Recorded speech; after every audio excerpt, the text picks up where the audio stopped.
মকরন্দ মাধুর্য লীলালব্ধেষু সজ্জন বৈষ্ণববৃন্দ শ্রদ্ধেয়া মাতৃমণ্ডলীর চরণে প্রণামপূর্বক কলিযুগের পরম সাধন পরম শতকর্ম শ্রীমদ্ ভাগবত সপ্তাহ কথা যজ্ঞের যে শুভ আয়োজন হয়েছে তার তৃতীয় দিবসের কথার সূচনা করছি। পূর্বদিন আমরা শ্রীমদ্ ভাগবতের প্রথম স্কন্ধ, দ্বিতীয় স্কন্ধ ও তৃতীয় স্কন্ধের ধ্রুব চরিত্রের আস্বাদনের মাধ্যমে কথাকে বিশ্রাম দিয়েছিলাম। ধ্রুব 5 বছরের বালক, মাত্র 5 মাস বয়সে তপস্যা করে ভগবান শ্রীনারায়ণের দর্শন পেলেন। মহাজনগণ এখানে টিকা করে বলছেন, যারা বলেন ভগবত ভজন বৃদ্ধকালে করতে হয়, তাদের এই ধ্রুব চরিত্র আস্বাদন করা দরকার। 5 বছর বয়সে ছোট্ট শিশুর ঠিকমতো কথা বেরোয় না, আর সেই 5 বছর বয়সে ধ্রুব তপস্যা করতে বনে গিয়েছেন। শুধু যে বনে গিয়েছেন তাই নয়, 5 মাস ঘোর তপস্যা করে ভগবানকে দর্শন করেছেন। এখানে শ্রীধর গোস্বামী টিকা করেছেন, বললেন দেখো, বহু জন্ম তপস্যা করেও ভগবত সাক্ষাৎকার হয় না, ভগবানকে দেখা পাওয়া যায় না। ধ্রুব মাত্র 5 মাস বয়সে কি করে গোবিন্দ দর্শন পেলেন? রসিক শেখর বিশ্বনাথ চক্রবর্তীপাদ বলছেন, আপনাকে যদি একটা কেউ পচা ফুল দেয়, যে ফুলটা পচে গেছে, গলে গেছে, পোকা ধরে গেছে, সেই ফুলটা দিয়ে আপনাকে বলল আমি আপনাকে খুব ভালোবাসি, এই ফুলটা আপনাকে উপহার দিলাম, আপনার কি ভালো লাগবে? ভালো লাগবে না। কিন্তু গাছে সবে মাত্র পুষ্পিত হয়েছে, ফুটেছে, এইরকম টাটকা ফুল নিয়ে এসে যদি কেউ দেয়, মনটা ভালো লাগবে, প্রসন্ন হবে। যেমন টাটকা ফুলটা পেলে আমাদের মনটা প্রসন্ন হয় না, তেমনি কৃষ্ণ ভজন করার জন্য জীবনের প্রথম স্তরটাকে যদি ব্যয় করা যায়, তাহলে গোবিন্দও প্রসন্ন হন। কেন না, ওই সময় মনটা নির্মল থাকে, মনের ভিতর কাম, ক্রোধ, লোভ, মোহ, মদ, বাসনা, সংসারের হাজারটা চিন্তা, এসব কিছুই থাকে না। একবারে নির্মল চিত্ত, সেই নির্মল চিত্তটা যদি কৃষ্ণচরণে দেওয়া যায়, সহজে কৃষ্ণকে পাওয়া যায়। তাই ধ্রুব 5 বছরে পেলেন। আর আমরা কি করি? আমরা সারা জীবন সংসার করি।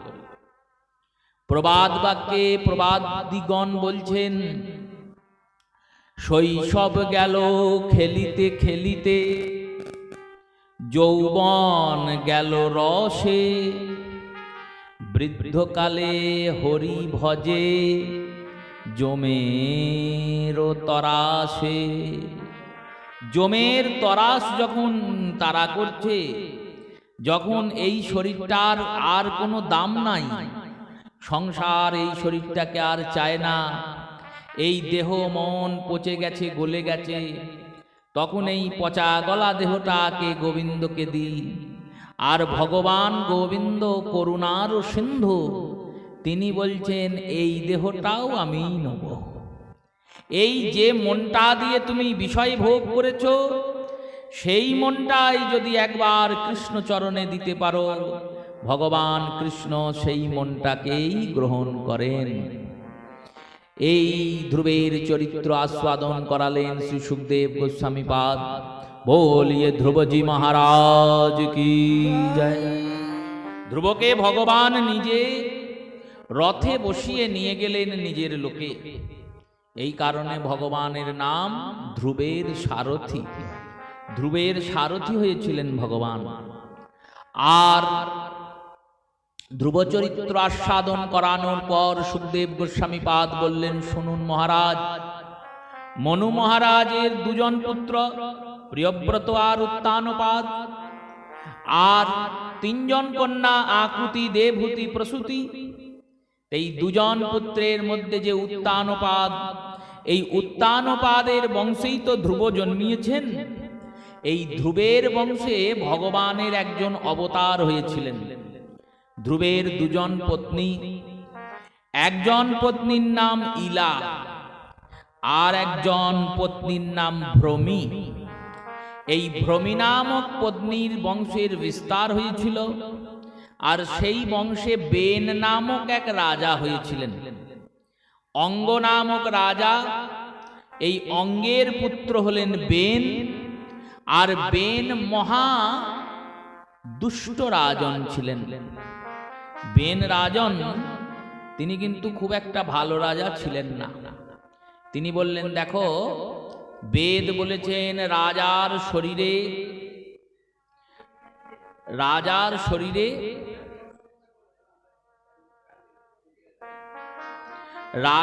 শরীরেই দেবতারা বাস করে। তাহলে রাজার শরীরে যদি দেবতারা বাস করেন, তাহলে আলাদা করে কোনো দেব পূজা করার প্রয়োজন নেই। রাজার পুজো করুন,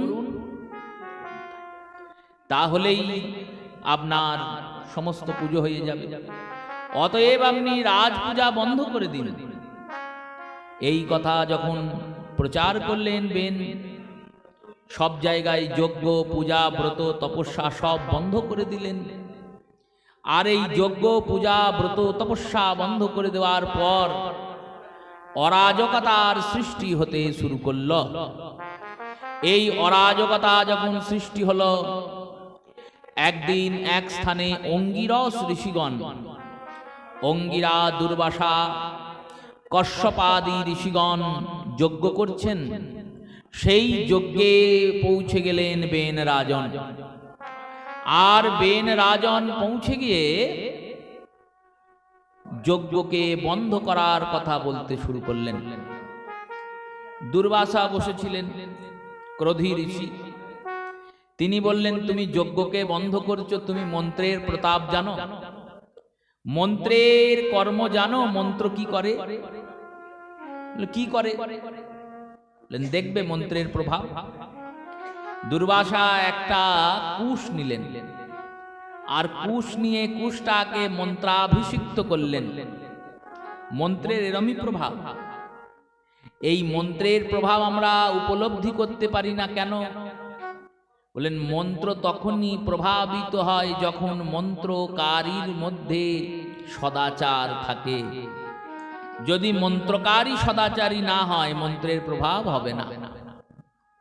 এই মন্ত্রের প্রভাবের জন্য কুশকে ওই মন্ত্রভূত করে দুর্বাসা ঋষি বেনের উপর প্রয়োগ করলেন। যেই বেনের উপরে প্রয়োগ করলেন, বেন তৎক্ষণাৎ মৃত্যুপ্রাপ্ত হলো। বেন মারা গেল। বেন রাজা যেই মরে গেল, সবাই বলল রাজা তো মরে গেছে। রাজা মরে গেলে সবাই বলে রাজা হব। কোনো সংস্থান, কোনো বিষয় দেখবেন, একটা সংস্থানের হয়তো কোনো একজন মূল ছিল, মুখ্য ছিল, কোনো এক ব্যক্তি মাথা ছিলেন, বাড়ির কর্তা। হঠাৎ বাড়ির কর্তা কিছু হলো না হলো, মরে গেল। যদি জেনে শুনে মরে, আস্তে আস্তে ধীরে ধীরে রোগ হয়ে মরলে মানুষ বুঝতে পারে যে এবার উনি চলে যাবেন, তখন ওই কর্তার পরে কে কর্তা হবে সে নিযুক্ত হয়ে যায়। সংস্থার পরবর্তী সংস্থার কর্তা কে হবে সে নিযুক্ত হয়ে যায়। কিন্তু হঠাৎ যদি কেউ মারা যায়, তখন কি হয় বলো? তখন যতগুলো সংস্থার লোক আছে তারা বলে আমি কর্তা হব, ও বলে আমি কর্তা হব। রাজা যদি হঠাৎ মরে যায়, তাহলে মন্ত্রী, সেনাপতি সবাই বলে আমি রাজা হব। দেহটাও তো সেরকম না। একবার দেহে ঝগড়া লেগেছে। দেহের মধ্যে যে চোখ, সে বলছে আমি সব থেকে গুরুত্বপূর্ণ, তাই আমি যা বলবো সেই অনুযায়ী দেহকে চলতে হবে, আমি না থাকলে কিছু দেখতে পাবে না। কান বলছে আমার গুরুত্ব সব থেকে বেশি, আমি শুনি বলেই তো তুমি কিছু বুঝতে পারো, নাহলে বুঝতেই পারবে না। মুখ বলছে আমার গুরুত্ব আরো বেশি, আমি খাই, আমি কথা বলি, তবেই মনের ভাব প্রকাশ হয়, নাহলে তো ভাব প্রকাশ হবে না। হাত বলছে আমার গুরুত্ব বেশি, পা বলছে আমার গুরুত্ব বেশি, সবাই বলছে আমার গুরুত্ব বেশি। এই ঝগড়া চলছে। বুদ্ধি বলছেন দেখো সবার গুরুত্ব আছে, কিন্তু সবাই যদি একসঙ্গে চলি তবেই সবার গুরুত্ব। আর যদি সবাই ভাবি ঝগড়া করে আলাদা হয়ে যাব, তাহলে দেহটাই অচল হয়ে যাবে। তাই রাজা যখন মরে যায় তখন সবাই রাজা হতে চায়। বেন রাজন যেই মারা গিয়েছেন, অমনি সবাই বলছে আমি রাজা হব, ও বলছে আমি রাজা হব। এই যে পরিস্থিতি, এর নামই অরাজকতা। রাজা না থাকলে যে পরিস্থিতির সৃষ্টি হয় তার নাম হলো অরাজকতা। ঋষিদের বললেন আপনি তো বধ করে দিলেন বেনকে, এবার এই বেন রাজা, তিনি দেহ রেখেছেন, রাজা কে হবেন? দুর্বাসা বললেন বেশ, আমি ব্যবস্থা করছি। বেন রাজার দেহটাকে মন্থন করা হলো। মন্থন করে বেন রাজার দেহ থেকে সর্বপ্রথমে তার পাপকে নিষ্কাশন করা হলো। একটা কৃষ্ণকায় কালো রঙের একটা ব্যক্তি উৎপন্ন হলেন। সেই ব্যক্তিকে ঋষিরা যেই বললেন নিষদ তৃষ্টতি, এখানে বসে পড়ো, অমনি সে আজ্ঞা শুনে বসে পড়ল। এই কারণে এই ব্যক্তির নাম দেওয়া হলো নিষাদ। নিষাদ মানে ব্যাধ। বললেন আজ থেকে গোটা পৃথিবীর যত বন জঙ্গল আছে, এই সমস্ত বন জঙ্গলের রাজত্ব তোমাকে দান করা হলো। এবার পাপটা বের করে দেওয়া হয়েছে বেন রাজার শরীর থেকে। আবার সেই শরীরকে মন্থন করা হলো। মন্থন করে তার দক্ষিণ অঙ্গ থেকে একটা পুরুষ উৎপন্ন হলেন, ইনি সাক্ষাৎ ভগবান নারায়ণ। আর বাম অঙ্গ থেকে একটা স্ত্রী উৎপন্ন হলেন, ইনি সাক্ষাৎ মা লক্ষ্মী। এই পুরুষ যিনি উৎপন্ন হলেন, এনার নাম হচ্ছে পৃথু। বলিয়ে পৃথুরাজ ভগবান কি জয়। এই পৃথু হলেন ভগবানের অবতার। আর যে লক্ষ্মী রূপে অবতীর্ণ হলেন তার নাম অর্চি। এই অর্চি আর পৃথুকে রাজ সিংহাসনে বসানো হলো।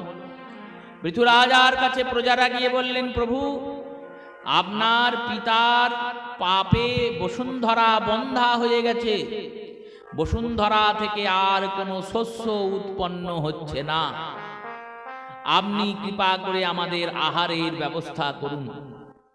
পৃথুরাজন পৃথিবীকে বললেন, তুমি এই রকম করে আমার সন্তানদের কষ্ট দিচ্ছ কেন?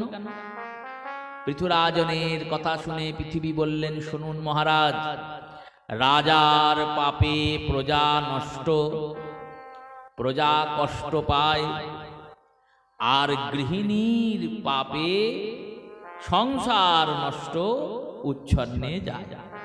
যদি গৃহিণী ঠিক না থাকে তাহলে ঘর ঠিক থাকবে না। আর রাজা যদি পাপী হয়, অধার্মিক হয়, তাহলে ওই রাজার পাপে প্রজারা কষ্ট পাবে। তাই রাজার দায়িত্ব ধর্মের পালন করা। সেই আপনার পিতা মহাপাপী, তিনি যজ্ঞ বন্ধ করে দিয়েছিলেন। যজ্ঞ বন্ধ করে দিয়েছেন বলে এই পৃথিবীতে যজ্ঞ হয় না, ভক্তদের কষ্ট দিয়েছেন। এই কারণে আমি বন্ধা হয়ে গেছি, গোটা পৃথিবীতে খাবার নেই, হাহাকার লেগে গেছে। এই রকম চলছে গোটা পৃথিবীর অবস্থা। পৃথিবীকে ভগবান পৃথুরাজন তিনি বললেন, তুমি গাভী রূপ ধারণ করো। পৃথিবী গাভী রূপ হলেন। আর পৃথিবী গাভী রূপ হওয়ার পর প্রত্যেকে নিজের নিজের বাছুর আর নিজের নিজের দোহনী পাত্র নিয়ে উপস্থিত হলেন। এক একজন এক একটা বস্তুকে দহন করলেন। আগে এই যে বসুন্ধরায় আমরা বসবাস করছি, এই বসুন্ধরাতে শুধু পর্বত ছিল আর সমুদ্র ছিল। ফলে কি হতো, যখন বৃষ্টি হতো পর্বতে জল দাঁড়ায় না, কারণ পর্বত উঁচু, আর সেই জল গড়িয়ে চলে যেত সমুদ্রে। কোনো সমতল ভূমি ছিল না। এই পৃথুরাজন গোটা পৃথিবীকে সমতল করলেন। এই কারণে পৃথুর নাম অনুযায়ী এই মেদিনী বসুন্ধরা ধরা এর নাম হলো পৃথিবী। যতবার পৃথিবী বলবেন ততবার পৃথু নামটা উৎপন্ন হবে। এই রূপে পৃথুচরিত বর্ণনা করলেন।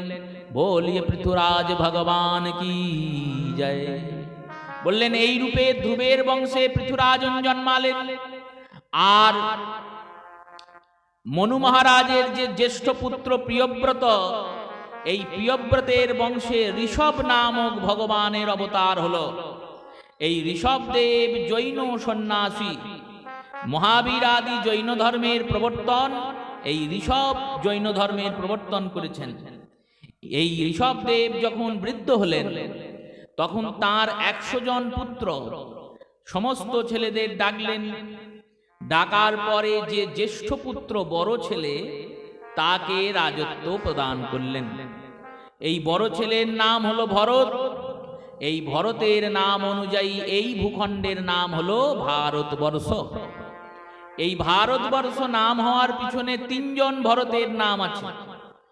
এক হচ্ছে এই ঋষভপুত্র ভরত। মহাভারত বলেছেন দুষ্মন্ত পুত্র ভরতের নাম অনুযায়ী এই দেশের নাম ভারতবর্ষ। আর বাল্মীকি রামায়ণ বলেছেন স্বয়ং দশরথ নন্দন ভরতের নাম অনুযায়ী এই দেশের নাম ভারতবর্ষ। 3 ভরত, দশরথ পুত্র ভরত, দুষ্মন্ত পুত্র ভরত আর ঋষভ পুত্র ভরত। 3 জনের নাম অনুযায়ী কেন বললেন, দেখুন এই দশরথ পুত্র ভরত যিনি, ইনি হলেন ভক্ত। আর দুষ্মন্ত শকুন্তলার যিনি পুত্র, এই ভরত হলেন কর্মী, কর্মকাণ্ডী। ইনি বিরাট কর্মী, গোটা ভারতকে জয় করেছেন, চক্রবর্তী সম্রাট। আর ঋষভপুত্র ভরত, ইনি হলেন জ্ঞানী। এই ভারতবর্ষ 3টের জায়গা, জ্ঞানের, কর্মের আর ভক্তির।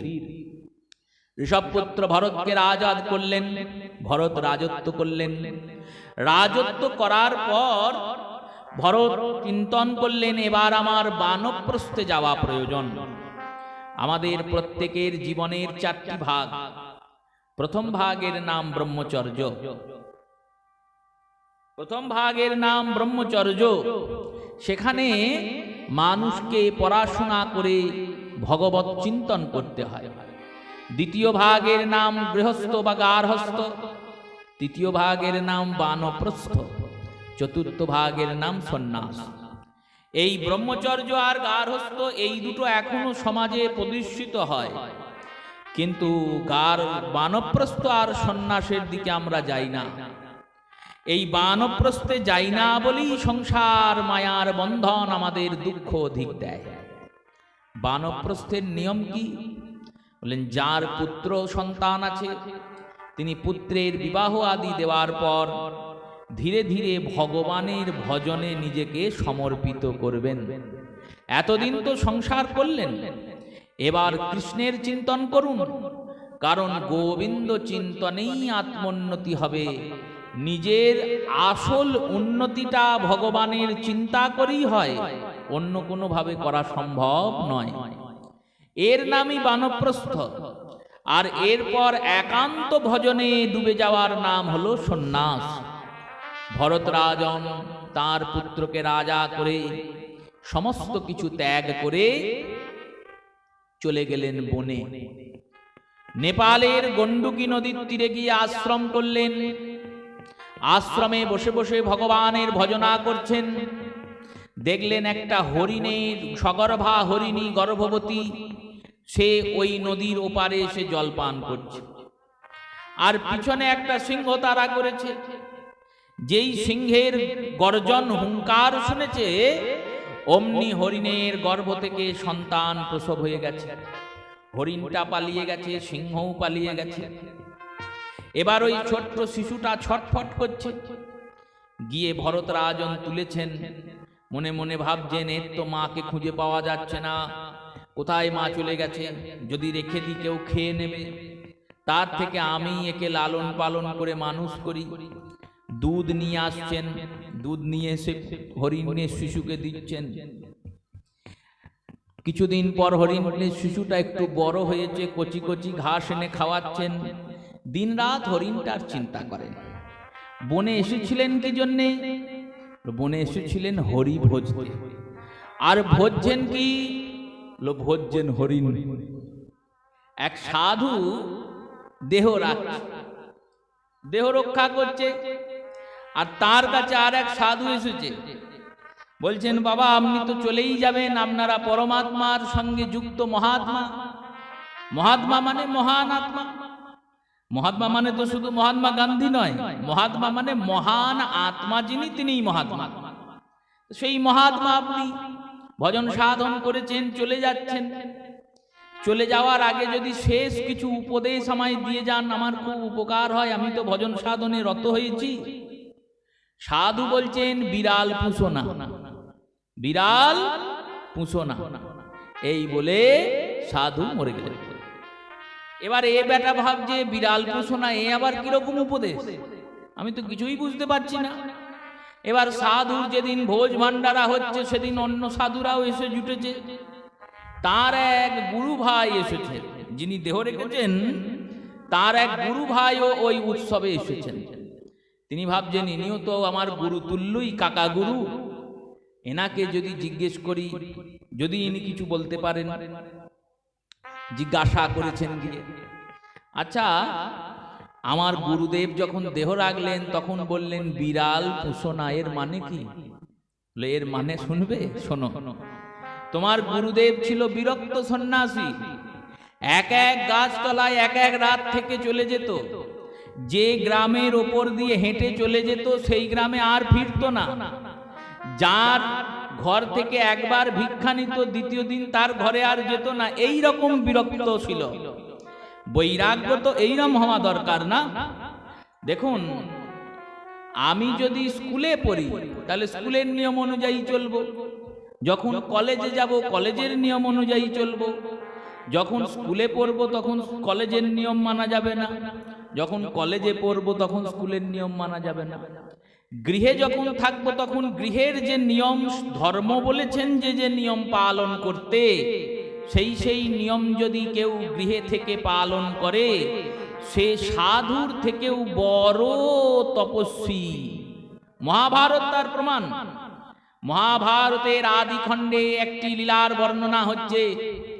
এক সাধু বসে আছেন, 12 বছর ধরে বৃক্ষের তলায় পঞ্চতাপে তপতি হচ্ছেন। চারদিকে 4টে আগুনের কুণ্ড আর সূর্যদেব মাথার উপর। পঞ্চতপা সাধু 5 দিক থেকে তাপ গ্রহণ করে তপস্যা করছেন। তপস্যা করতে করতে অনেক বছর পার হয়েছে। 12 বছর ধরে একটা পাখি এসে গাছের ওপর বসেছে, আর গাছ থেকে এক ফোঁটা মল তার উপর ত্যাগ করেছে। সাধুর গায়ে যেই মল পড়েছে, সাধু চোখ খুলেছে। যেই চোখ খুলেছে না, অমনি পাখিটা পুড়ে ছাই হয়ে গেছে। সাধু ভাবছে, তাহলে আমি বিরাট বড় সিদ্ধ হয়ে গিয়েছি, আমার থেকে বড় সিদ্ধ কেউ নেই। চোখ খুললেই সবাই পুড়ে ছাই হয়ে যাবে। এবার ইনি একদিন ভিক্ষা করতে গিয়েছেন এক গ্রামে। আর এক গ্রামে গিয়ে এক মায়াকে বলেছেন, মা ভগবতী ভিক্ষাং দেহি মাতঃ, হে মা ভিক্ষা দান করুন। এবার মা ভিক্ষা নিয়ে যাচ্ছেন, সেই সময় বাড়িতে তার স্বামী প্রবেশ করেছে। রোদে খাটাখাটনি করে এসেছে। ভিক্ষার থালাটা নামিয়ে স্বামীকে জল দিয়েছেন, পা ধোয়ার ঘটিতে জল দিয়েছেন, বাতাসা দিয়েছেন, স্বামী সেবা করছেন, পাখা করছেন। সাধু যে দাঁড়িয়ে আছে সেটা এনার আর মনে নেই।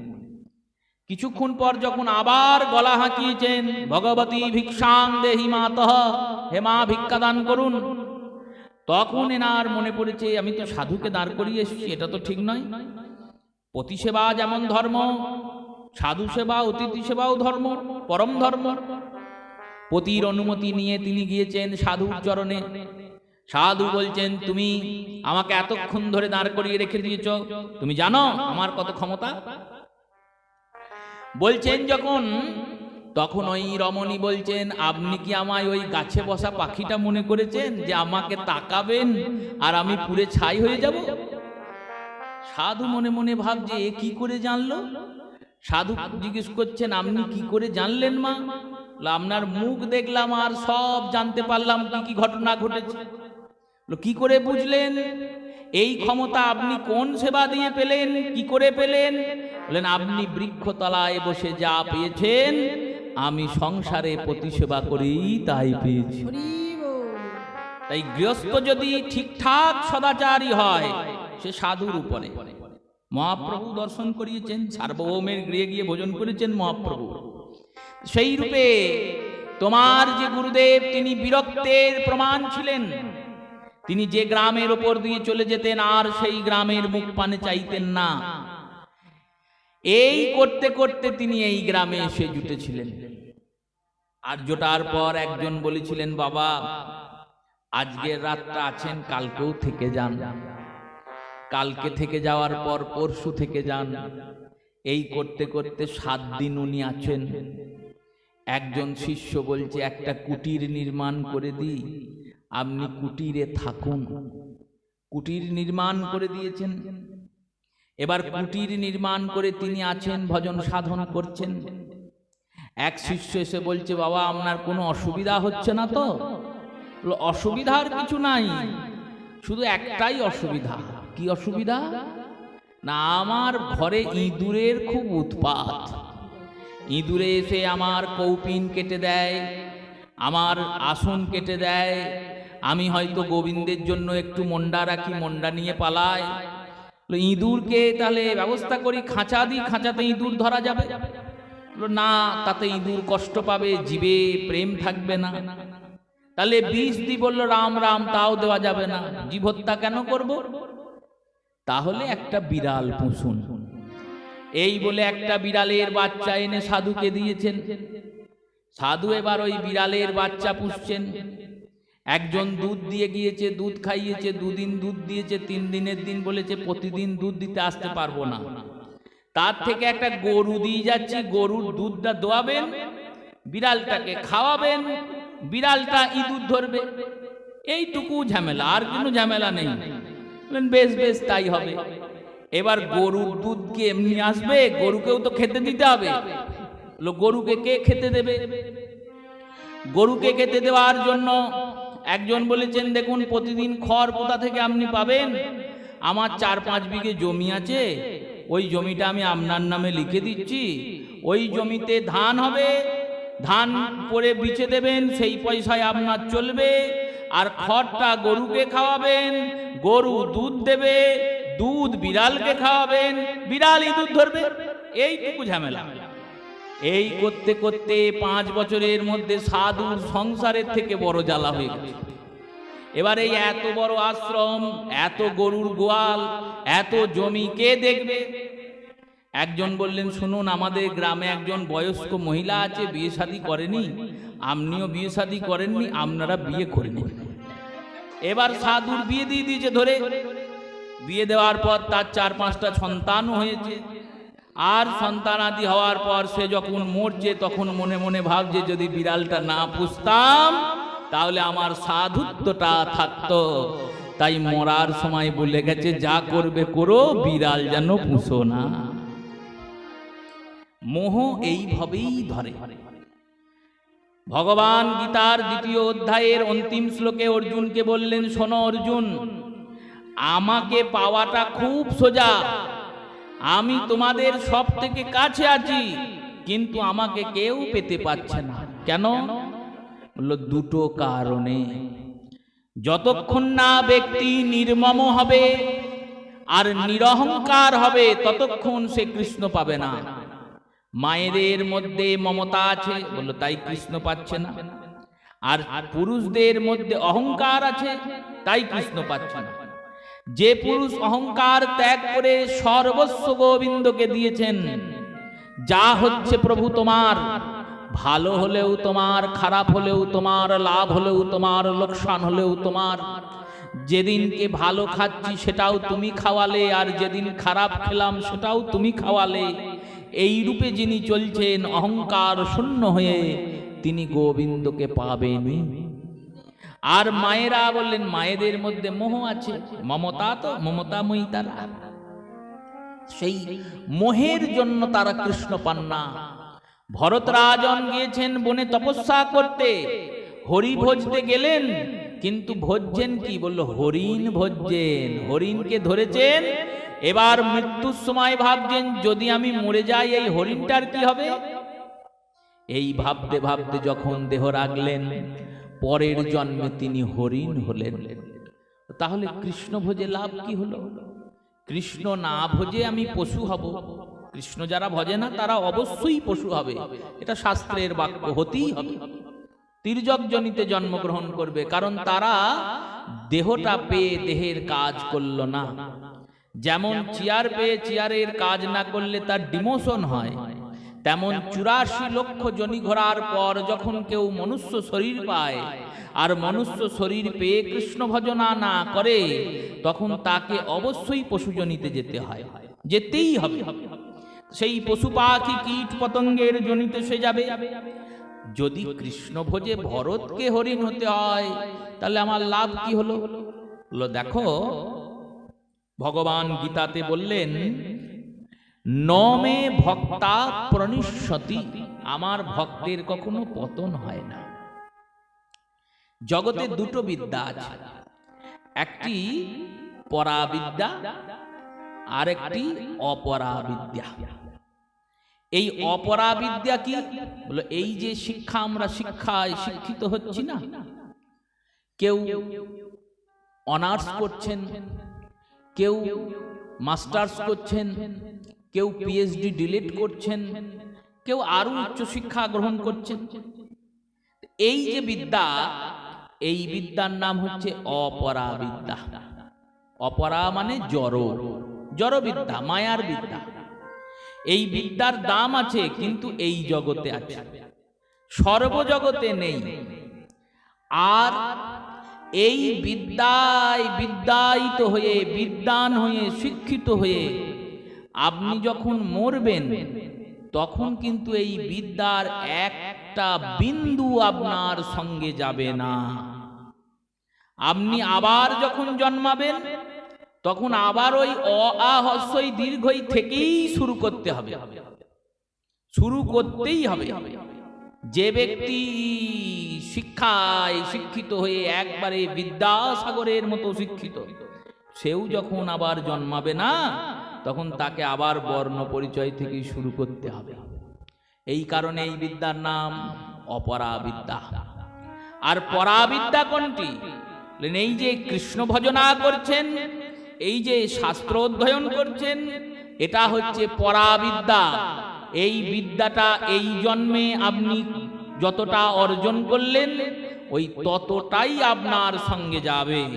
যদি না যেত, তাহলে কেউ শিশুকাল থেকে কৃষ্ণ ভক্ত হতো না। কৃষ্ণ ভক্ত এমনি হয় না। একই মায়ের 4টে সন্তান, একজন কৃষ্ণের ভক্ত, কি করে হলো? বাকিরা কেউ করে না, কিন্তু এ খুব নাম পাগল, নামের ভক্ত। কি করে হলো? বললো আগের জন্মেও নাম করেছে, তাই নামে রুচি এ জন্মেও হয়েছে, নাহলে হবে না, হতে পারে না। এটাই পরাবিদ্যার সর্বশ্রেষ্ঠতা। তাই পরাবিদ্যা কখনো বিফলে যায় না। নমে ভক্তা পরিষ্যন্তি। ভরত হরিণ হয়ে জন্মিয়েছেন, ভজনের পতন হয়েছে, কিন্তু জাতিস্বর হরিণ হয়েছেন। আগের জন্মের সব কথা ভরতের মাথায় আছে। তিনি হরিণ হয়ে হরিণের সঙ্গে থাকেন না, যেখানে হরি কথা হয় সেখানে গিয়ে ঘোরেন। মনে মনে ভাবেন আগের জন্মে ভগবান আমায় বদন দিয়েছিল, আমি ভগবানের নাম করি নাই, তাই ভগবান বদন দিয়েছে, কিন্তু বদনে কোনো শব্দ দেয়নি। এই জন্মে আমি বদন দিয়ে শুধু খেতে পারবো, কিন্তু কৃষ্ণ নাম করতে পারবো না। এই পশু জন্মে কিছুই পারবো না করতে, শুধু কৃষ্ণ কথা শুনতে পারবো। যেখানে গিয়ে কৃষ্ণ কথা হয় সেখানে গিয়ে তিনি গোচারণ করেন, যেখানে যজ্ঞ হয় সেখানে গিয়ে তিনি যজ্ঞের মন্ত্র শোনেন। বুঝি না বুঝি গিয়ে বসে থাকেন, এ জন্মটা আমি হেলায় হারাবো না। এই করতে করতে একদিন হরিণ জন্ম থেকে মুক্তি হলো তার। বাঘে তাড়া করেছে, ভরত ছুটতে ছুটতে পর্বতে উঠেছে ওই হরিণ, আর তা ছুটতে ছুটতে হরিণ পর্বতে উঠে সেখান থেকে ঝাঁপ দিয়ে পড়ে তার মৃত্যু হয়েছে। মৃত্যুর পর তিনি আবার দেহ পেয়েছেন ব্রাহ্মণ কুলে। এবার তার নাম রাখা হয়েছে ভরত। কিন্তু তিনি কারুর সঙ্গে কথা বলে চুপচাপ বসে থাকেন বাড়িতে। দাদারা বলেছে, এই ধর্মের সারের মতো বসেই থাকিস, কোনো কাজ করিস না, কর্ম করিস না, চল আজকে কাজ করবি জমিতে। দাদারা নিয়ে গিয়েছেন মাঠে। মাঠে ফলের শস্যের চাষ হয়েছে। বলেছেন, এই ভুঁয়ে বসে থাক, যেন পাখিরা এসে খেয়ে না যায়, গরু এসে মুখ না দেয় জমিতে, দেখবি এলে তাড়িয়ে দিবি মেরে। ভরত বসে আছেন। 10-12টা গরু চড়তে চড়তে চলে এসছে, মনের আনন্দে জমির ফসল খেয়েছে, ভরত কিছুই করেন। এবার ভরতকে এসে বলছেন, তুই গরুগুলোকে তাড়ালি না কেন? আমাদের কত ক্ষতি হয়ে গেল, ফসলগুলো খেয়ে চলে গেল। ভরত বলছেন, জমিটাও গোবিন্দের, ফসলটাও গোবিন্দের, আর গাভীগুলোও গোবিন্দের, আমি কাকে তাড়াবো? যার জিনিস সে দিয়েছে, যার খাবার সে খাওয়াচ্ছে। দাদাকে বলছেন, শোনো দাদা, অজগর না করে চাকরি, পঞ্ছি না করে কাম, দাস কবীর কহে গয়ে ভৈয়া সবকা দাতা রাম। বলছেন, অজগর না করে চাকরি, অজগর কারুর কাছে চাকরি করে না, কিন্তু অজগরের খাবার ঠিক মুখের কাছে চলে যায়। আর পঞ্ছি না করে কাম, পাখি কাজও করে না। দাস কবীর কহে গয়ে ভৈয়া সবকা দাতা রাম। একটা হাতি যদি রাজা পোষে, হাতির খাবার জোগাড় করতে পারে না, আর গোটা পৃথিবীতে কত হাতি আছে, আর তারা কোনোদিন না খেয়ে ঘুমায় না। জগতে মানুষ ছাড়া এমন কোনো প্রাণী নেই যে প্রাণী না খেয়ে ঘুমায়। সবার খাবার গোবিন্দ জোগাড় করছেন। মানুষ কেন না খেয়ে ঘুমায়? বলো, মানুষ ভাবে আমি আমার খাবার জোগাড় করছি। এই আমি করছি করে বলেই মানুষের এই অবস্থা। এই আমিতে এই সব শেষ। তাই ভরতের এই সব কথা শুনে ভরতকে বাড়ি থেকে বের করে দিয়েছেন। ভরতকে ধরে নিয়ে গিয়েছে একদল ডাকাত। তারা বলছেন, আমরা নরবলি দেব ঠিক করেছিলাম মা কালীর সামনে। মা কালীর সামনে নরবলি দেব বলে পশু, নরবলির নরপশু মানে একটা মানুষকে বাঁধা ছিল, সে বেটা ছাড় পেয়ে গিয়েছে, এবার তোমাকেই বলি দেবো। ভরত বলছেন, চলো দাও, আমার দেহটা যদি তোমাদের কাজে লাগে লাগুক। নিয়ে গিয়েছেন, হাঁড়ি কাটে ভরতকে ভরেছেন, মায়ের সামনে উৎসর্গ করে যেই না বলি দিতে যাবেন, অমনি মায়ের বিগ্রহ সজাগ হয়ে গেছে। আর সজাগ জাগ্রত হয়ে মা ভদ্রকালী ডাকাতদের সবার মুন্ড ছেদন করেছেন।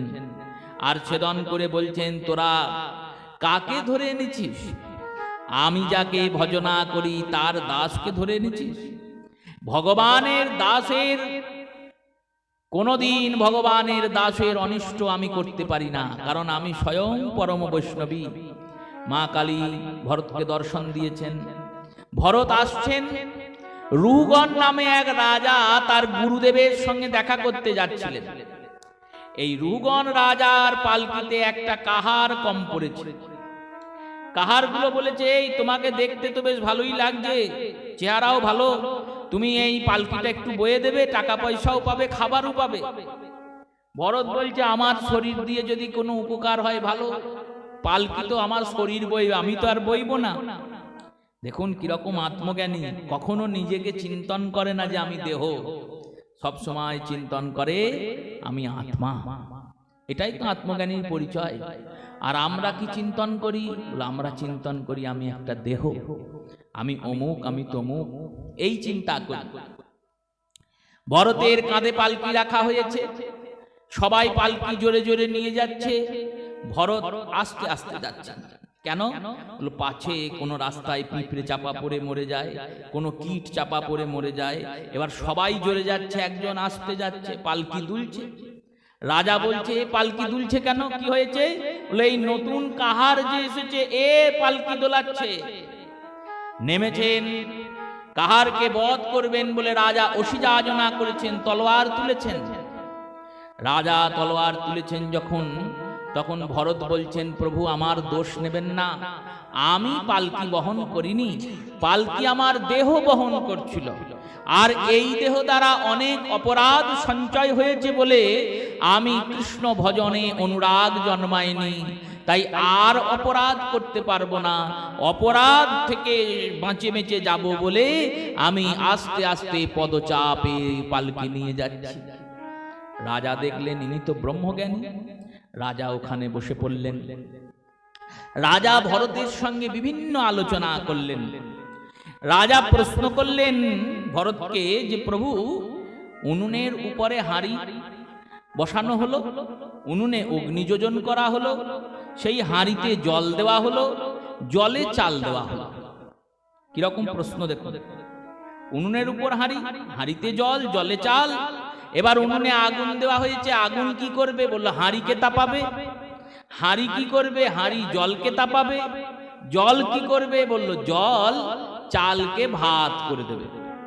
তেমনি এই দেহটা হচ্ছে ওই হাঁড়িটার মতো, আর দেহের ভিতরে যে জলটা আছে ওই জলটা হচ্ছে মনের মতো, আর জলের ভিতরে যে আত্মা, সেই জলের ভিতরে যে চাল সেটা হলো আত্মার মতো। তুলনা দিচ্ছেন। দেহে যখন রোগ আসবে, ব্যথা আসবে, কষ্ট আসবে, তখন ওই দেহের কষ্টটা মনে অনুভব হবে, এটা নিয়ম। সুখ আর দুঃখ কে অনুভব করে? শরীর না মন? আমরা যদি সূক্ষ্ম চিন্তন করি তাহলে চিন্তা হবে এই সুখ আর দুঃখ মন অনুভব করে, দেহ কিন্তু অনুভব করে না। সুখ আর দুঃখের অনুভূতিটা কে পায়? বললো মন পায়। যখন আপনি খাচ্ছেন তখন ক্ষুধাটা নিবারণ হলো, পেটে গেল খাবার, ক্ষুধার যে সুখের অনুভূতি, সেই অনুভূতিটা মন করে। সেই মন ব্যথাতে কষ্টিত হবে, দুঃখ পাবে। আর মন দুঃখ পেলে জীবাত্মা আস্তে আস্তে কৃষ্ণদাস থেকে মায়ার দাস হয়ে যাবে। এই জীবাত্মাকে আমি কি করে ভগবানের ভজনে প্রপ্ত করব, ভগবানের ভজনে ঠেলবো কি করে? ভরত বললেন, শুনুন রাজা, ওই পাত্রের ভিতরে জল আছে, জলের ভিতর চাল আছে, চাল ফুটে ভাত হয়ে যাবে। ভাতকে তো আর চাল করা যাবে না, চাল ভাত হয়ে যাবে। কিন্তু চালের ভিতরে কাঁকরও আছে। বললো হ্যাঁ আছে। কাঁকর ফুটছে? বললো হ্যাঁ ফুটছে। কাঁকর ফুটে কি অন্য কিছু হয় না কাঁকরই থাকে? বললো কাঁকর ফুটে কাঁকরই থাকে। তেমনি যে ব্যক্তির মনটা গোবিন্দের চরণে বাঁধা আছে, সে যত কষ্টেই থাক, তার মনটা কিন্তু কৃষ্ণের চরণে বাঁধা আছে বলে কোনো কষ্টতেই সে বিচলিত হতে পারে না। বলিয়ে রাধে রাধে। ভরত বলছেন, শুনুন, এটাই ভগবানের মহিমা। ভগবানের নাম করে চললে কি হয় জানেন? বলল কি হয়? কৃষ্ণ নামে চলে যে জনা, অসাধ্য সাধন করে সেই জনা। কৃষ্ণ নামে চলে যে জনা, অসাধ্য সাধন করে সেই জনা। কৃষ্ণ নামে চলে যে জনা, অসাধ্য সাধন করে সেই জনা। কৃষ্ণ নামে চলে যে জনা, অসাধ্য সাধন করে সেই জনা। বলি তার থাকে না কোনো ভয়, তার থাকে না কোনো ভয়, তার থাকে না কোনো ভয়, তার থাকে না কোনো ভয়, যে সদাই থাকে নির্ভয়, সদাই থাকে নির্ভয়। তার থাকে না কোনো ভয়, তার থাকে না কোনো ভয়, সদাই থাকে নির্ভয়। তার থাকে না কোনো ভয়, সদাই থাকে নির্ভয়। কৃষ্ণ নামের গুণে সে হার মানে না। কৃষ্ণ নামে চলে যে জনা, অসাধ্য সাধন করে সেই জনা। কৃষ্ণ নামে চলে যে জনা, অসাধ্য সাধন করে সেই জনা। কৃষ্ণ নামে চলে যে জনা, অসাধ্য সাধন করে সেই জনা।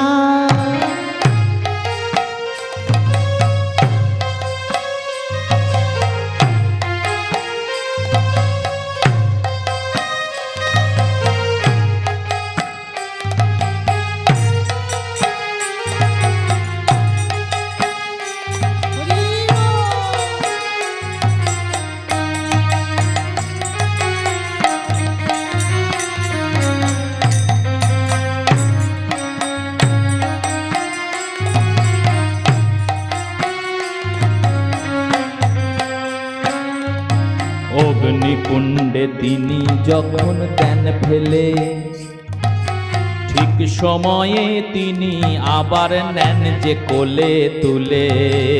অগ্নিকুণ্ডে তিনি যখনই দেন ফেলে, ঠিক সময়ে তিনি আবার নেন যে কোলে তুলে। বলি অগ্নিকুণ্ডে তিনি যখন দেন ফেলে, ঠিক সময়ে তিনি আবার নেন যে কোলে তুলে। অগ্নিকুণ্ডে তিনি যখনই দেন ফেলে, ঠিক সময়ে তিনি আবার নেন যে কোলে তুলে। বলি সঠিক প্রমাণ আমি নিজে তো কার সাধ্য নাই জানা। সঠিক প্রমাণ, আহা সঠিক প্রমাণ আমি নিজে তো কার সাধ্য নাই জানা। অসাধ্য সাধন করে সেই জনা, কৃষ্ণ নামে চলে যে জনা। অসাধ্য সাধন করে সেই জনা, কৃষ্ণ নামে চলে যে জনা। অসাধ্য সাধন করে সেই জনা। কৃষ্ণ নামে চলে যে জনা। অসাধ্য সাধন করে সেই জনা।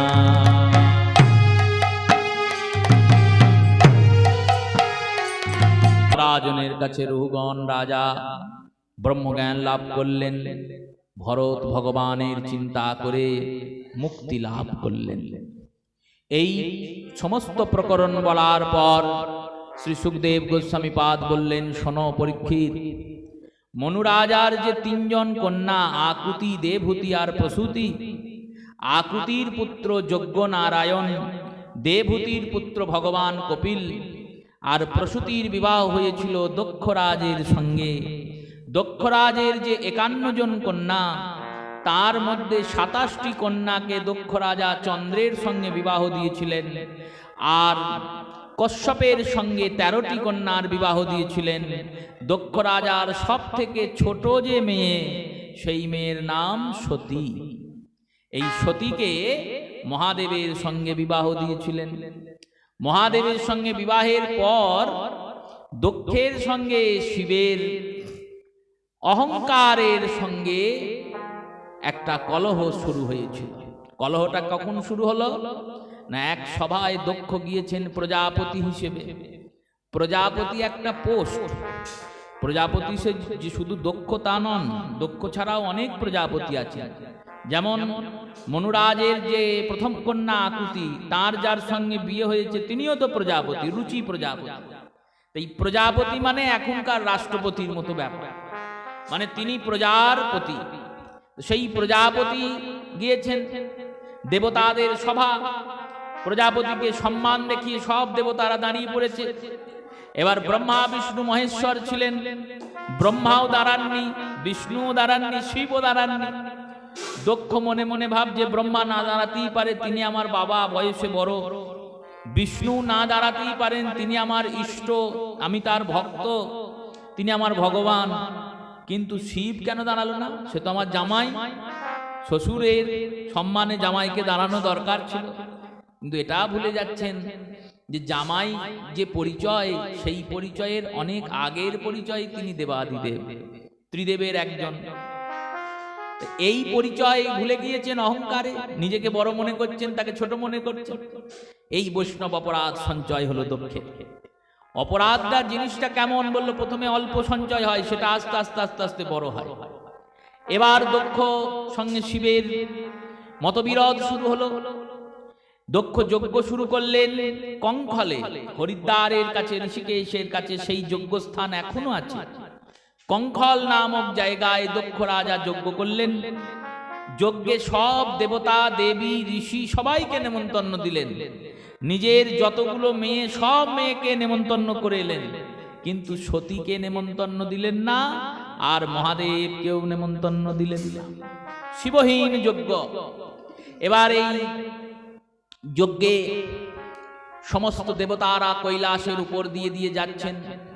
দেবী সতী জিজ্ঞেস করছেন, হ্যাঁ গো, তোমরা কোথায় চললে?